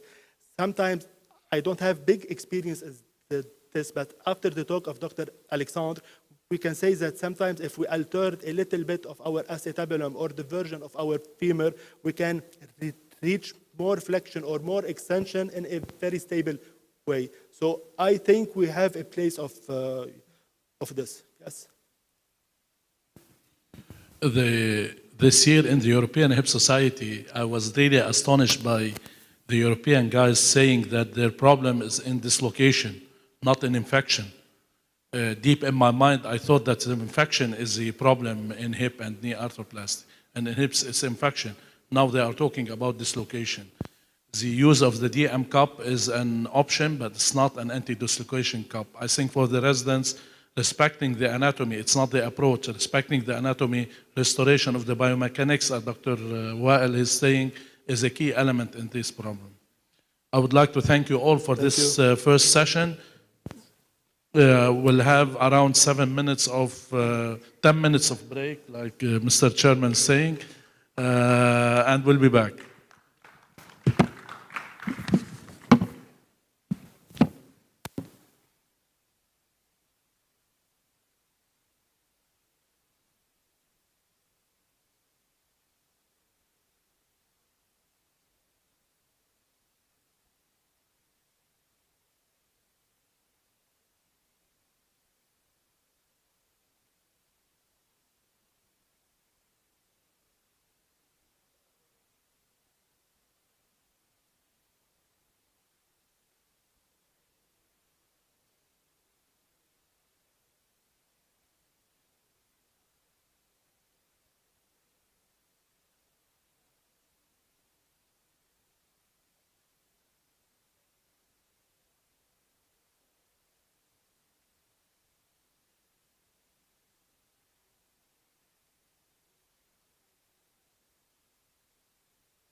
نجربها قبل ما لا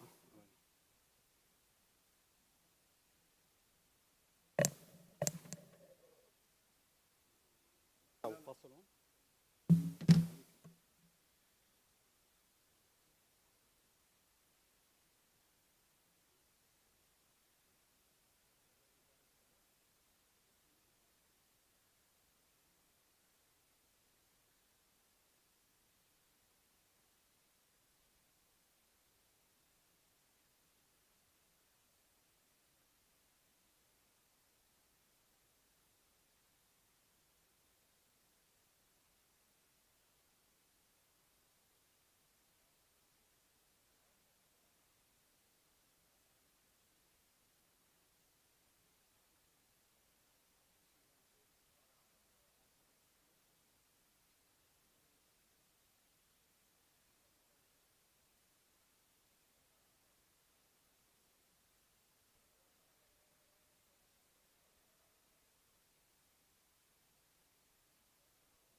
Hello, so let us start again.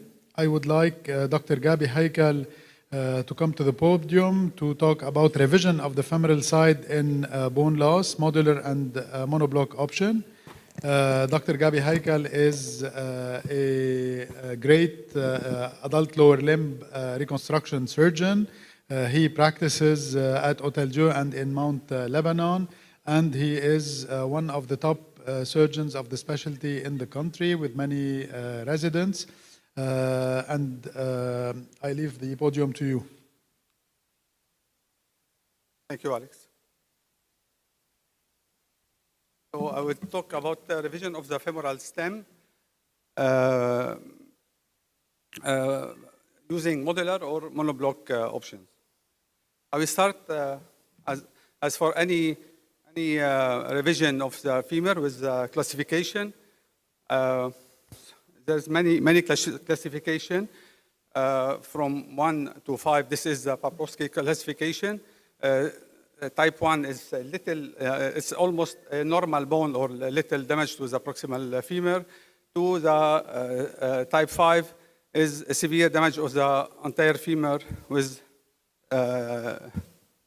bone defect on the diaphysis. This classification was made to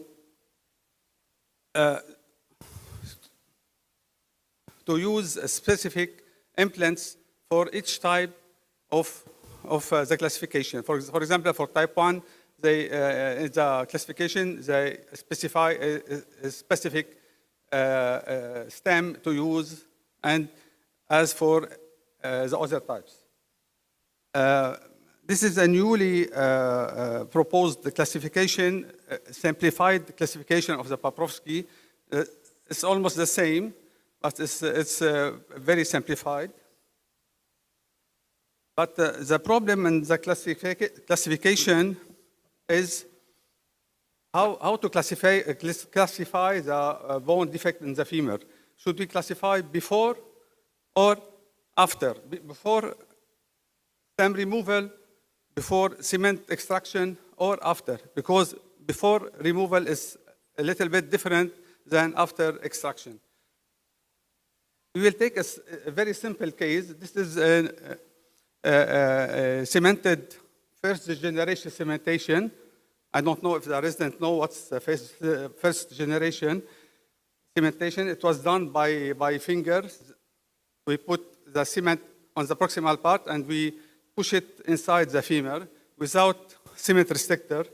It looks like filling محشي كوسة. This is, I think, the first type of cementation. So no cement restrictor, and the cement is very bad distributed, and the stem is not well covered with cement everywhere. So to remove this implant is very simple because the cement is not entering inside the bone, and it's very simple to remove. And before and after, it will stay type 1 of Paprowski. This is a little bit, it's not a similar case. It's the newest generation of cementation with using the cement gun. So with cement restrictor in the diaphysis and a very good filling of the cement, but there is a subsidence of the stem and should be removed. If we remove the cement without any complication, it will stay between type 1 and type 2, and we can use the same stem as of a regular hip replacement. This is another case for hemiarthroplasty. He has severe pain, cotyloiditis, and during the operation, the stem was retroverted and unstable. We did this via anterior approach. The cement was removed without any problem and with a very little damage on the metaphysis of the bone. So before it was a type 1, after I think we can say it's the type 2 of Paprowski. This is a very difficult case of a 45-year-old woman. She had a congenital dislocation of the hip, operated many times. with a fracture of the stem. She was operated by ORIF. It failed. She got a fracture of the plate and non-union of the femur. What we can do in this case, because she don't have any bone on the medial, anterior, and posterior part of the proximal femur. And how to classify this femur? I can say it can be, because it's if we can remove the plate and the distal part of the stem without damaging the femur, it can be type 1 or type 2. But if we got any problem while removing the distal part, it can become type 3. And if the distal part of the femur break, it will be a catastrophic state, because we don't know how much the ingrowth and the distal part of the stem will be, and if it will be easy to remove. In these specific cases, we should have many types of implants. We should have plan A and plan B to resolve any problems that we can have during the operation. And as we can see here, on the medial side of the distal of the mid of the femur, we have a good thickness of the bone. And as we all know, beneath any plate in ORIF, the quality of bone will be very bad, and we cannot rely on the bone on the lateral aspect of the femur. So after removal, the distal stem was removed easily without any damage, damaging the distal femur, and a fully coated stem was put with the interlocking screw on the distal part, and the medial part of the femur was grafted with a human allograft, a complete femur human allograft on the medial and then lateral side.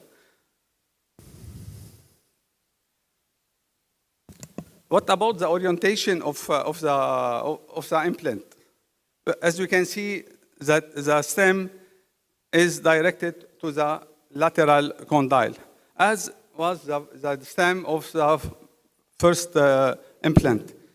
The problem here, if we try to recenter the stem inside the femur to get a well-centered stem, we may destroy on the red arrow here, because the medial side is very thick, we can destroy the lateral cortex of the femur. And so we can pass from type 3 to type 4 or even type 5.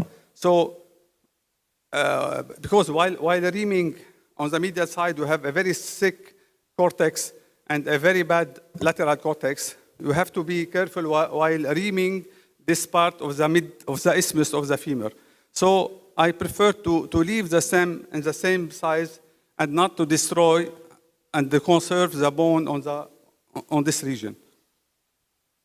And here we see at 5 years after the operation, the good remodeling of the allograft, the consolidation of the distal part of the allograft, and somehow some regeneration of the bone all around the proximal part of the stem.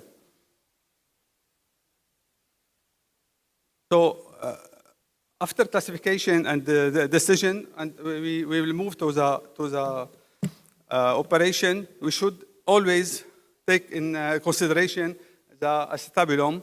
We should not think only about the femur, because everything can depend on the position and the fixation of the acetabulum. We should understand, before we go to the operation, we should understand why the femur, the stem failed. We should have a clear indication for revision and have a very good planning for the operation. We should plan the exposure of the femur and not damaging the bone all around the stem. And we should plan how to fix the stem and the bone all around. And we have to deal with the bone stock loss. a good understanding of the indication is mandatory, because when we see this case and the fracture of the cerebral and the touch between the femoral head and the metal, we will be aware of something that we call metallosis. So the friction between the metal will give this. And when we have metallosis, it's one of the biggest bone destruction we can see in the hip replacement. And we can see this pseudotumor of metallosis, and all this was full of metal debris. And this is the real view of the metallosis. So the pre-operative plan is mandatory: exposure, removal of the component, removal of the cement. We have to take a big attention to the removal of the cement and not to create a fracture or post root, so to go outside the bone. And we have to plan the bone stock reconstruction. So, as I said before, we should have adequate instruments for removal of the stem, removal of the cement, and have adequate prosthetic inventory, and always in difficult cases have a backup plan. How to choose what implant to use? So we have to choose the implants that have a good stability in diaphysis when we have a bone loss on the proximal part.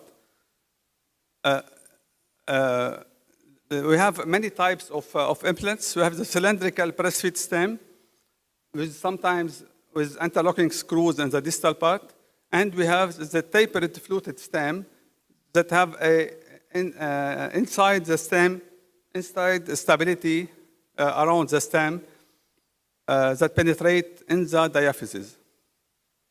These stems usually help in the bone conservation and bone remodeling. And in case we have a problem in leg length discrepancy or anteversion problem, we can resolve this with the proximal part of the modular stem. The thing that we can do with the monoblock stem, and we can restore with the modular stem also the offset and the orientation of the version of the neck. So, what is the difference between the monoblock and the modular stem? The monoblock is the stem with the neck all in one piece. So we don't have the junction between the two pieces, and this will decrease the risk of fracture of the stem, because modularity have a risk of fracture at the junction of the stem and the proximal part, and it decreases the risk of fritting, corrosion, and metallosis. Also, monoblock stem, and with the absence of modularity, it will make a little bit difficult the proper positioning of the femur, mainly when we have a big bow of the femur. And with modular, with monoblock stem, we can't change the offset, we can't change the version of the, once put it inside the femur, we can't change offset or the version or the length of the leg. And also we have a risk of subsidence of the stem inside the femur. On the other way, with the modular stem, usually we put the distal stem inside the femur. We will be sure it holds nicely and strongly. And after this, we will choose what part of the proximal part and how to put the version, the anteversion of this part. And we can, at the same time, regulate the leg length discrepancy if present. And in case of instability, we can change also the offset. All these, we can plan this before the operation. And during the operation, we can arrange if in case of problem. For fixing the stem, there's some tips we should do. We should avoid undersizing. The stem should fit strongly inside the diaphysis. And we should avoid the 3-point fixation of the stem. It's not like the proximal stem of the femur. Usually, putting a cerclage wire at the isthmus will help in maintaining a strong fixation of the distal part with elimination of the risk of fracture of the distal diaphysis. This is a historic case. We can. I saw this patient 7 or 8 years ago. I told her, please don't walk, use a walker, don't do a strong movement of your leg. She's still like this since 8 years. So even with almost no bone, she holds only with 1 centimeter in the distal part. So I don't know why. Okay, this is, it's okay. Another thing, you have to, usually it's better to do a CT scan to study the diameter of the femur. And this is one of the cases we cannot classify. We cannot put this in another classification because we had the stem on the distal part. The femur is very large. I could put an allograft inside the femur to stabilize this. So take home message, we should understand the mechanism of failure, pre-op, workup, and planning, choose a perfect stem for every specific case, always have a backup plan, and beware of per-operative complication. Thank you.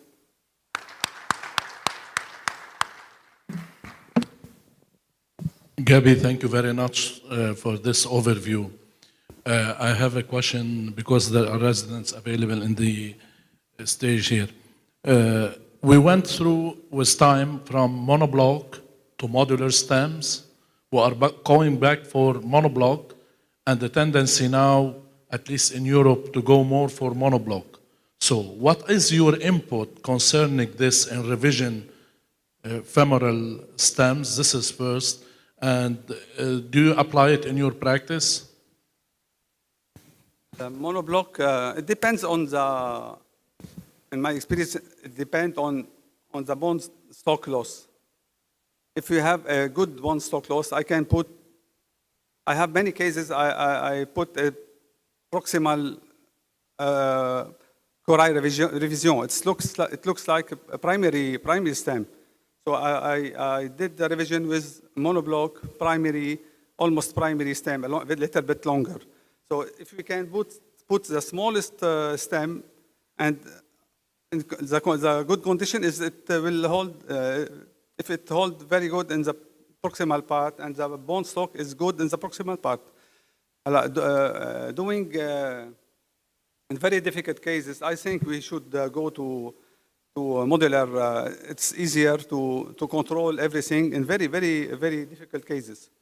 We can control everything, mainly if we have some instability, because, you know, in revision, instability is a big concern of the results after. Gabi, another comment. I'm going to do an analogy between primary stems and revision stems. In primary stems, there are new data, meta-analysis that show that whenever you have a collar, you have less risk of subsidence and you have a decreased rate of periprosthetic fractures. By analogy, and where I trained in France, my boss used to have a modular stem, you know it, the prothèse de Puget, with a proximal part that acts like a collar, and the derived prosthesis in the Lebanese market is the Integra. Wherever you have the proximal part that has an extra amount of volume that sits on the proximal cut, and I see, and I'm convinced, but this is a personal statement, that whenever we have this action of the proximal part sitting on the diaphysis, it would decrease subsidence and decrease periprosthetic fractures and avoid many of the complications of modularity that we are facing. But I don't know why this concept is not that much taken by the manufacturers, And the more we go, the less we have like those designs, maybe due to the fact that in their logistics, you will have to have many sizes of the proximal part in order to accommodate leg length discrepancies and all that. Using a proximal regular part is good when we have the calcar is in place and when they have a good bone stock. When we remove the stem and the cement and we still grade 1 and 2, type 1 and 2.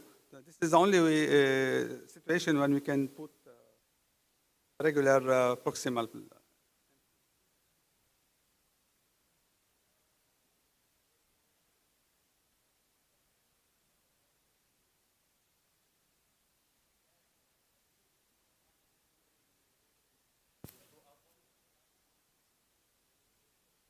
This is mandatory. Not to say, yes, you are good, come back whenever you are in pain. And sometimes when we see patients with severe loosening, metallosis, whatever, the patient will tell you, yes, I was in pain and limping, but it's okay, I was living with it. We need to follow them regularly to avoid these stages. Absolutely right. Well, thank you very much, Gabby, for this nice presentation. We'll move to Dr. Rida Qasim's presentation, Acetabular Bone Loss Reconstruction, Augments, Custom Implants, and Emerging Trends. Rida is a big friend of mine. He's an adult fellowship trained lower limb reconstruction doctor. He's been in the Lebanese market since more than 20 years, and he recently joined the team of the American University of Beirut, where he is a full-timer now. Rida, the floor is yours.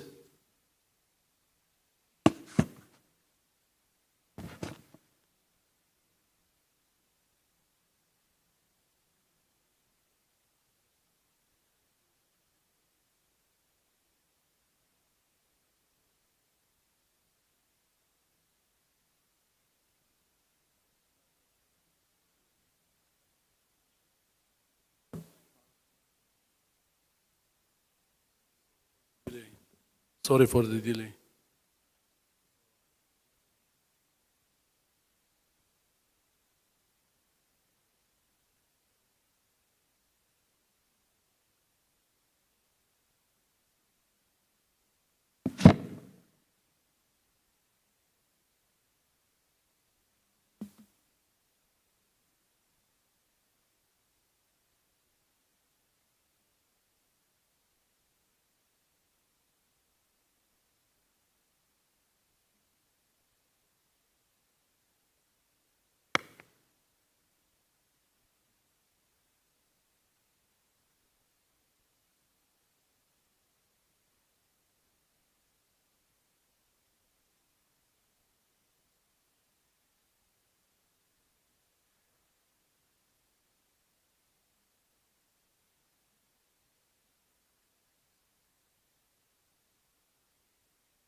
So I will be giving some insight about acetabular reconstruction. I have nothing to declare. So with the major changes started with the introduction of new metallurgy. The choice of isoelastic metal was high porosity texture and the increase in biological bonding. And with the introduction of the highly cross-linked poly, with time, so the issue of the prevalence of osteolysis is decreasing, and definitely with better surgical technique. And porosity, we mean that we are going more for 60-80% porosity, which increase the speed of biologic fixation as in or on lay integration, and with the new 3D printing issue. The coating with hydroxy-coated impetite improved fixation, especially in the early 6 months. The use of abindronate helped in this coated implant, and our greatest enemy is infection, despite of the fact that many works are working on the antibiotic coating with no real effect. Do you think I need revision? So the key anatomy in acetabular reconstruction is the integrity of the superior acetabular dome, the extent of involvement of the teardrop, the ischial osteolysis, and the violation of the medial wall. Hence, the Peprosky classification, which grant for the minimal defect, the supportive with distorted acetabulum, and the non-supportive. For me, I follow the same scheme by talking about contained defect, non-contained defect, and pelvic discontinuity. So in contained defect, the riding horse is a cementless cup with bone grafting, impaction bone grafting. If both columns are present, with a cementless cup is still a riding horse. This is another case, blast injury, massive bone grafting with a press fit cup, and the follow-up in 2 years works well. This is another case with a cemented dual mobility failed, and impaction grafting and cementless cup still the answer. In non-contained defect, the use of metallic augment with high porosity up to 80% works as well. These augment nowadays are 3D printed coating. They work as bone graft, structural support. They don't resorb because they are metal, but they simulate the bone because of the porosity. Their use is helpful in augmentation, filling defect, and as a shelf procedure. The difference between them and the biologic, which is the bone grafting is a biologic solution, as we said. It's successful when incorporated. It gives long-term advantage. It's always a game. We used it mainly in young and on old patients. But whenever we have a massive loss, the use of metal augments play a major role, especially in old patients, because it works as a structural. They don't resorb. Used in large defect, they are easily technically done and taught. This is this one case. This is a young patient. She had multiple surgeries, failed, and dysplastic, revised by shelf augmentation. I use the shelf in case of type 3 Peprosky, where we don't have upper and posterior lips, and the follow-up you see clearly over 4 years. This is another case with periprostatic fracture with major bone loss proximally, operated by metal augmentation, cemented dual mobility cup with a good follow-up. This is another demonstration, patient who had failed after 3 surgeries, reconstruction of the acetabulum, done with a cemented cup with shelf metal augmentation with a follow-up with good outcome. This is a follow-up, 9 years follow-up. So the issue of the shelf should be, you should avoid the cement contact, and you'll treat the augment like a metal, like a bone graft. So the bone graft will integrate with the native bone, and the cement will be the contact between the shelf and the metal. You have to keep in mind that you can still use, we used to use it before, the use of Guns ring, Muller ring, the anti-protuso cages.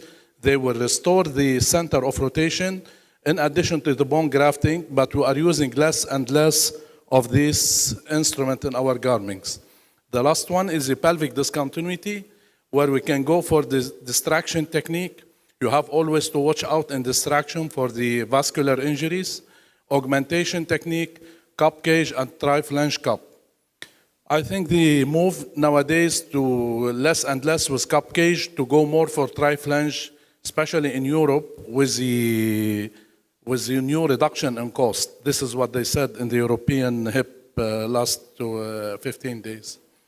This is a case presenting with multiple surgeries with major destruction, pelvic discontinuity, treated with compaction grafting on the other side, and the cage reconstruction, Bergschneider, with a bone graft.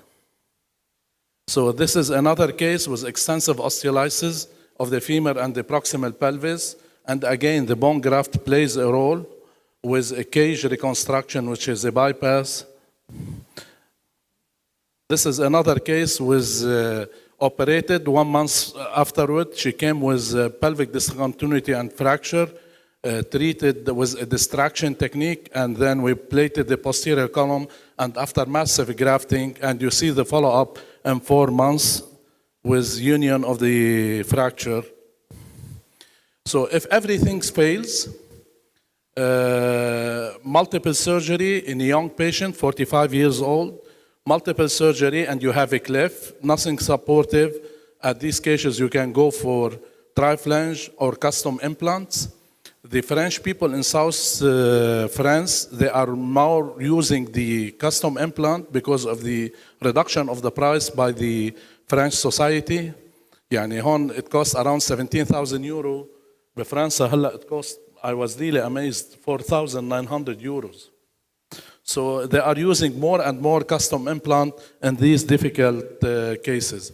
This is another example for custom implant in young patient. Remember, you have to have all your options and available. Always go for cementless cup whenever you be able to use it. If not, you will have all the garments needed. I think the metal augmentation is a riding horse. It helps in type 3A, and be prepared always. Remember, revision is a decision making. It's not just execution. Get the right decision for the right patient. Thank you.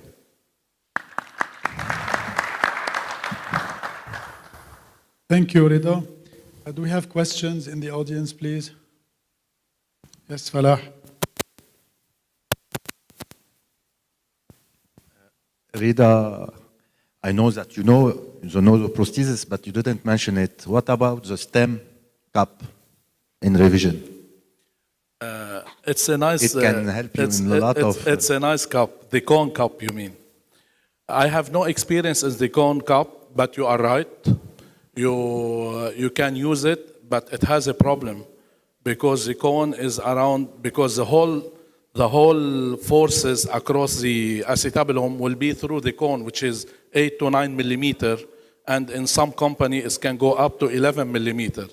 To tell you the truth, I feel awkward in putting a cup holding just by a stick inside. And what we are talking about is extensive bone loss to go for really augmentation. And we're going to publish on cases with shelf augmentation. So you use the augment like a shelf Stahili, and you cement the cup. We have 10 years follow-up, and the failure rate is less than 10%. The other cup, I don't have experience in it. Not too much really in the literature about it, I think. This is the first, yes, when you use the stem cup or the cone cup, first you have cone going into the pelvic area, but you use, as you are doing your revision, bone grafting, so you will have healing 6 months after around the cup, not only around the stem. It might the force will be everywhere, and you have literature about it. They use it a lot in south of France, in Nîmes, in Montpellier, and they have a lot of... I think the group in South France we met during the recent European Hip Society, and there's tendency in these cases to go for tri-flange cup after agreement with the ministry in France. This is what they told. They got a major discount, and they are pushing the surgeons, which are draining the cases in the South France, for example, the René and his partners, to go more toward the custom implant tri-flange. One comment regarding the cone cup. The problem is that you have a specific pattern of bone loss, and the angle of inclination and the rotation and the function, the spatial orientation between the cup and its cone is fixed. So sometimes, like the old oblong cup, you have to transform a deficit of bone that you have in order for it to fit the newly oriented cup. So it should be in the armamentarium. You should have it. Good pre-operative planning. You might have to use it sometimes.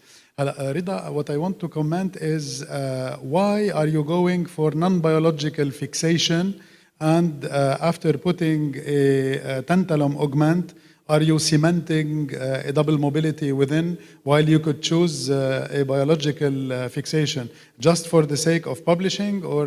Not for the sake of publishing. These cases, they are cleft acetabulum, where you don't really have the chance to put a press-fit cup. Can you go back to your pictures? You showed a nice case where you could have implanted a non-cemented cup. Can we go back to the presentation, At least in my hand, please? it doesn't work.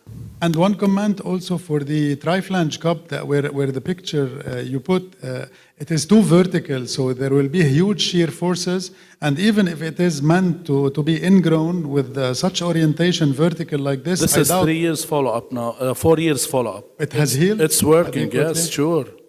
One comment for the Burr Schneider, the original technique, you have to pound it in the ischium, not You are right, fix it. but if you see the X-rays, there is extensive osteolysis. If you want to bound it, I was afraid to broke the ischium. So I thought, I put 2 screws more, and the patient, he is from the car. I keep seeing him. He doesn't want to do the second one for financial issue, but he has a good hip to work on it. Can we have the slides, please, again?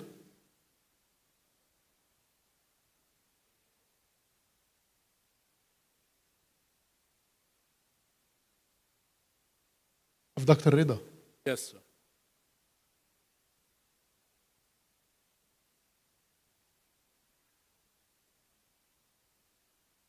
Which one was the case? This, for instance, this one or the one before. So you're putting. This one, she had 4 surgeries failed. She doesn't have posterior lip, and she doesn't have superior coverage. How are we going to put a cementless cup? No, you've put above. It is a. What did you put out? This is the augment. We use it to have a shelf, so you will have a spherical without a posterior. I rely for the shelf to cover a little bit posterior. You put it superior and posterior. But you should have put a ring when you have the deficiency This like is that. another You technique. don't rely. It works without a ring, because the ring will fail because it's like a cliff. These, if these patients they come again, and I will get the privilege to have with a $5,000 a tri-flange cup, I will put a tri-flange cup. Because we agree that cement fixation. This construct costs $2,500. Even the tri-flange cup now costs 17,000 euros. On the long run, I'm not advocating for tri-flange. You could have done without. This is 10 years follow-up. The recommendation for the residents shouldn't be to cement a double mobility cup in such revisions. What I said, in these difficult cases, you should go for tri-flange cup. Short of tri-flange cup, they have a role. They don't all fail, but the failure rate is low. But you have to technically put the augment so you will have a spherical issue, and you avoid to have the cement contact between the bone and the augment. What if you used a tantalum cup also, and it will be ingrown medially and in the anterior column? Maybe yes, but we don't have a tantalum in Lebanon. You have tantalum cups? No. No, not fully tantalum. We don't have. كله tantalum. We don't have a fully tantalum cup. It's a tantalum coated, the continuum cup. It doesn't play. It will work like a cementless cup. It will not work. But for bone ingrowth, it acts like a tantalum cup. Let me tell you one thing. If you want to use a cementless cup, you should have at least bi-equatorial look. You will not have a bi-equatorial. What you are talking about, which is the tantalum cup, which is a pure tantalum, I agree with you, but you don't have it here. No, the ingrowth on the continuum cup is the same as the shell without. It's a cementless cup. It will not work. You use the cup as a bone graft, which is a full tantalum. Yes, but they don't have it. The company here. Only we disagree. So we'll thank you, Rida. Thank you. We'll move forward. Now I invite our friend Dr. Falah Bashour to talk about extended trochanteric osteotomy in revision total hip arthroplasty, the indications, techniques, and outcomes. Falah is a great friend. He is the chairman of orthopedic surgery at Bellevue Medical Center. He is an ancien chef de clinique and assistant at Lille, and an extensive expert in hip replacement surgery. Hello, hi, my dear friends, my colleagues and residents. I will talk about the extended trochanteric osteotomy in revision total hip arthroplasty. It will be a continuity after the talk of Gabi about the revision femoral stems. So, we all know that removal of well-fixed femoral components during revision total hip arthroplasty can be difficult and time-consuming. It can lead to numerous perioperative complications, such as femoral perforation, bone loss, and fracture, with suboptimal post-operative results. ETOs, which provide wide exposure and direct access to the femoral canal under controlled conditions, have become a popular method to circumvent these challenges. The indications are removal of well-fixed cemented and uncemented stems, removal of a well-fixed cement mantle in septic and aseptic cases, improving exposure to the acetabulum, and last but not least, correcting varus deformity of the proximal femur.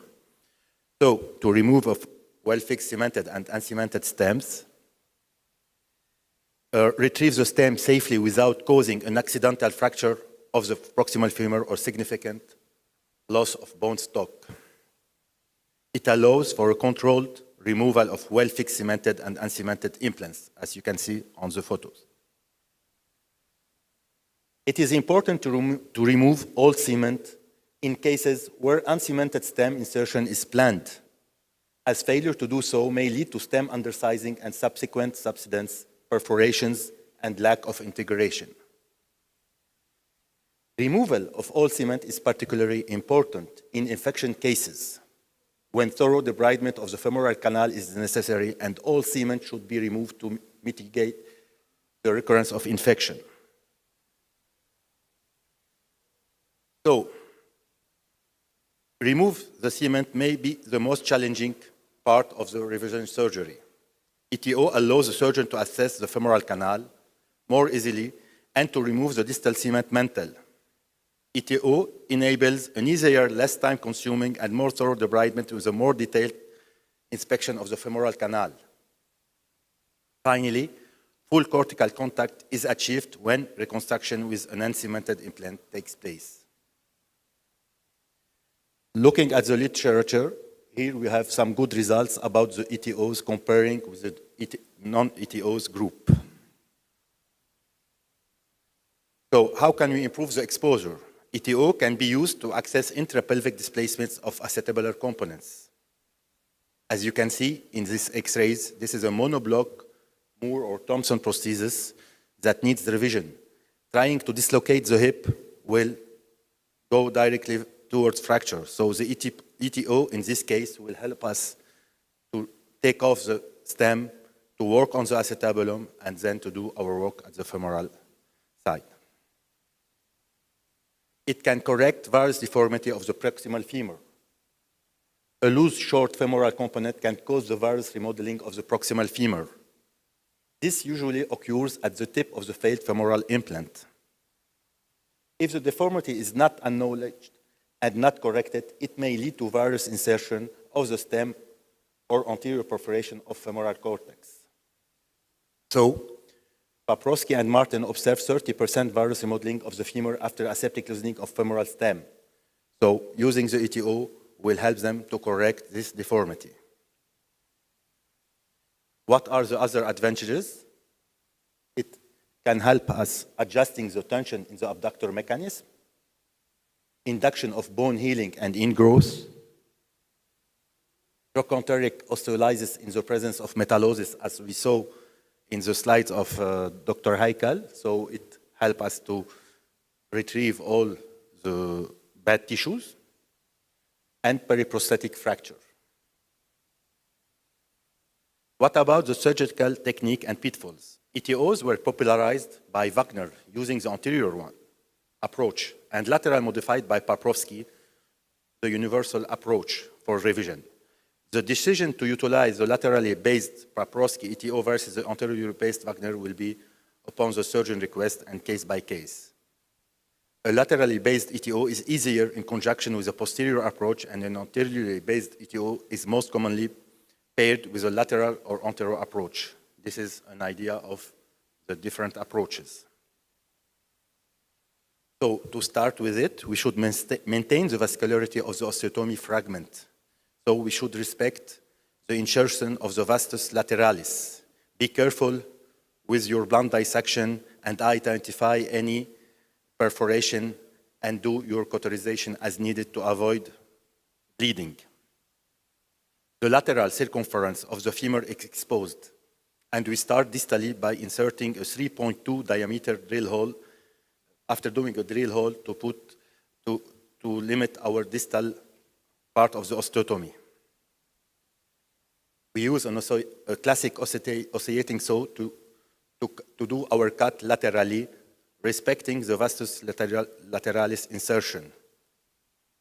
It's advised to have at least 12 to 16 centimeters to maintain maximum vascularity to the osteomized fragment.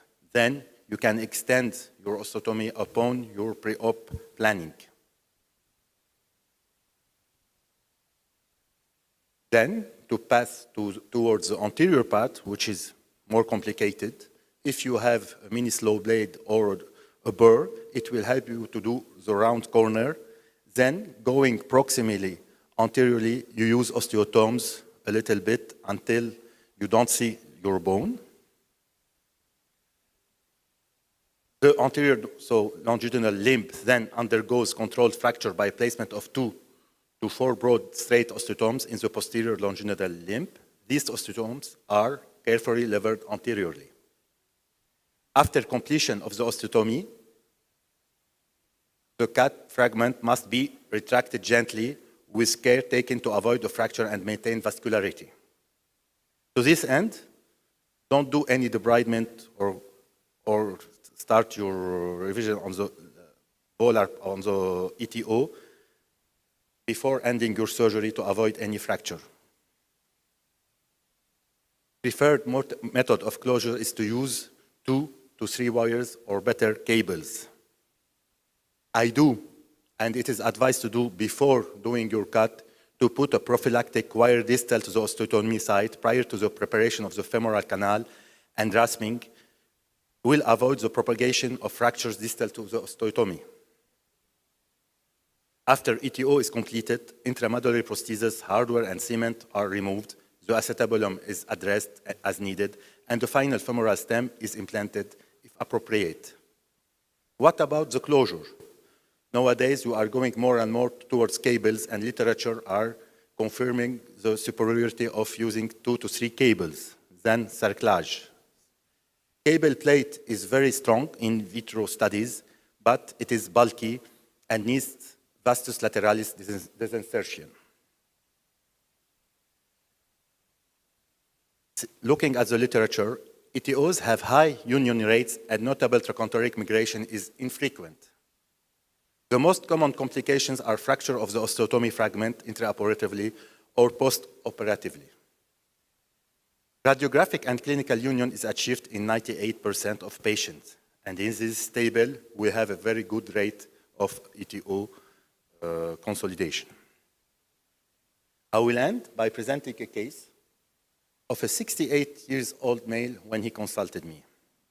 He had primary total hip arthroplasty in 1995 after a motor vehicle accident. It was a Garden 4 femoral neck fracture. Sorry, I don't have any x-rays of this time. He had a revision in 2002 for loosening problem. He presented to my clinic with this x-rays. This is what I'm saying before. You should follow regularly to your patients to avoid arriving to these stages of x-rays.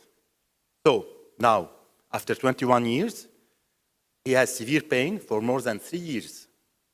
He has a lip Trendelenburg gait. I think it's more related to his previous surgery by weakness of the gluteus medius. Of course, he cannot walk as normal, and he has a leg-legs discrepancy, 2 fingers from my side. What about our challenges in facing this case? We have a monoblock kerbule, we have a long cemented mantle, the greater troch stress shielding. Of course, we have a muscular atrophy since he has Trendelenburg. He has a leg-legs discrepancy and loosened Birch-Schneider cage. So, during the preparation, an extended an ETO was done. On the acetabular part I described before, I used morselized human bone graft, an hemispherical metaglic augment for superolateral bone loss, a Muller-type acetabular cage in which I cemented a double mobility cap. In the femoral part, a cementless modular conical stem was used. The greater trochanter was osteosensitized by a hook plate and cables. So in the post-op X-rays, I don't know if you see them, we have this case. If I want to criticize myself, we have a verticalized acetabular, but it is a double mobility. It can save us from many problems. And the distal part of the mantle, happily, it is not infected, was lost into the femur. Both these are 3 months post-op, and this is 6 months after. And this is a short film about the patient. To know that during the operation, he had an absence of gluteus medius, very weak, due to fatty infiltration, knowing that I will not correct his limping. But the patient get back to work and he's happy and he's living normally after years of inability to walk convenably. Thank you. Thank you, Falah, for this nice presentation. I agree with you. I don't like the cable plate. They get a lot of trochanteric bursitis. But I had one thing in my practice I have changed. Whenever I do an ETO, I use a plate, 6 holes. I put 2 screws.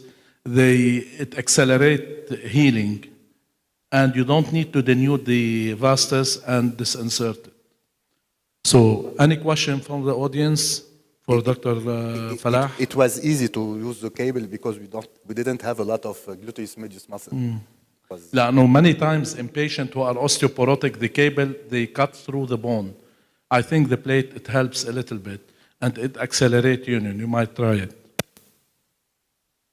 So, guys, questions? Ala. In these complex cases, how do you deal with the possibility of getting an infection or having an infection? How do you exclude them before getting into a big revision surgery? This is another issue. Of course, when I see this patient, I rule out any infection. And I am from the start a pioneer of doing aspiration and systematic to any revision. I don't believe a lot in bone scintigraphy or biological exams or this device I prefer my own aspiration and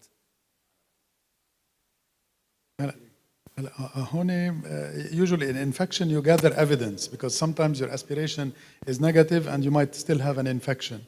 So for residents, the diagnosis of infection is by gathering evidence from different sources. But my comment regarding extended trochanteric osteotomy, I don't know if you're facing this in your practice, but since the advent of the monoblock HA-coated stems and the advent to Lebanon with some companies of the flexible osteotomes, in my practice, I'm doing less and less ETOs, and I'm being conservative, being able to extract even fully HA-coated regular stems from proximally to distally in a much easier way than I could have anticipated or expected several years ago. Several years ago, I used to do ETO automatically, but because we have available those new hands-on tips and tricks, I'm less and less doing ETOs for cemented and uncemented stems. Of course, in this case, we can easily retrieve the stem, but we have the distal part of the cement to retrieve it. We must be patient on working it. And this is, but we have a trap when we have a lot of loosening around the greater troch, we can go into varus. So I always prefer not to do my ETO, but I give myself 15 to 20 minutes, not more. If I see I'm not... Well, ETO is a way to expose. So better exposed, not exposed. So if you don't do it, they will do it. And in plastic deformity, especially with the old system cemented stems, we have plastic deformity. This need to be corrected by the ETO. I think with the time and with the new technology, we'll not be seeing, the revision will be less and less. We'll be having less and less problems. You are right, but the ETO is definitely is a riding horse in revision surgery. So just a remark too for the audience. What about if we have a fracture in our ETO or in the medial part? It's okay, continue your surgery, then close it on your prosthesis. It's better. It will be close to your femur and you will have prosthesis and it will heal. Don't worry about fractures. Thank you very much, Falah. Thank you very much. The next speaker is Dr. Abdullah Al-Husseini, who was practicing, he's a trauma surgeon with interest in minimally invasive hip, doing in Canada, and he joined AUB group this year. Welcome, Abdullah. He will be presenting, but we'll need 1 minute for the Kahraba exchange. So 1 minute. He will be presenting geriatric pelvic and acetabular fracture, where do we stand in 2025. Thank you for the invite. We'll wait for the electricity, I guess.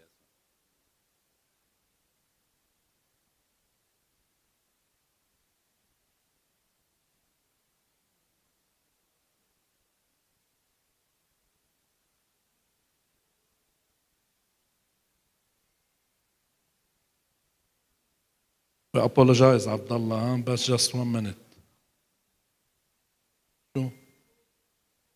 Can we proceed? I'll proceed. Like you said, whenever it stops, I stop. I'll be quick. So I think we already heard enough about hips today. You guys heard about preservation surgery. You heard about hip replacements, hip revisions. But now we're going to talk a little bit more about the bone that actually holds the hip. So we're going to talk about pelvises and we're going to talk about acetabulums. And this topic is kind of the more emerging topic in acetabular and pelvic fractures. It's the geriatric patients, because this is the demographic that's increasing, and it's probably very interesting for a lot of the people sitting here as well. So just as a start, we really need to kind of define it. So what exactly is this thing we're talking about? So fragility, it's actually a fragility fracture. So it's a fracture that happens due to a force that usually does not cause a fracture. So it's not me falling down, it's my grandfather who just falls from his own height and breaks his hip, or he can break his pelvis, or he can even have an acetabular fracture.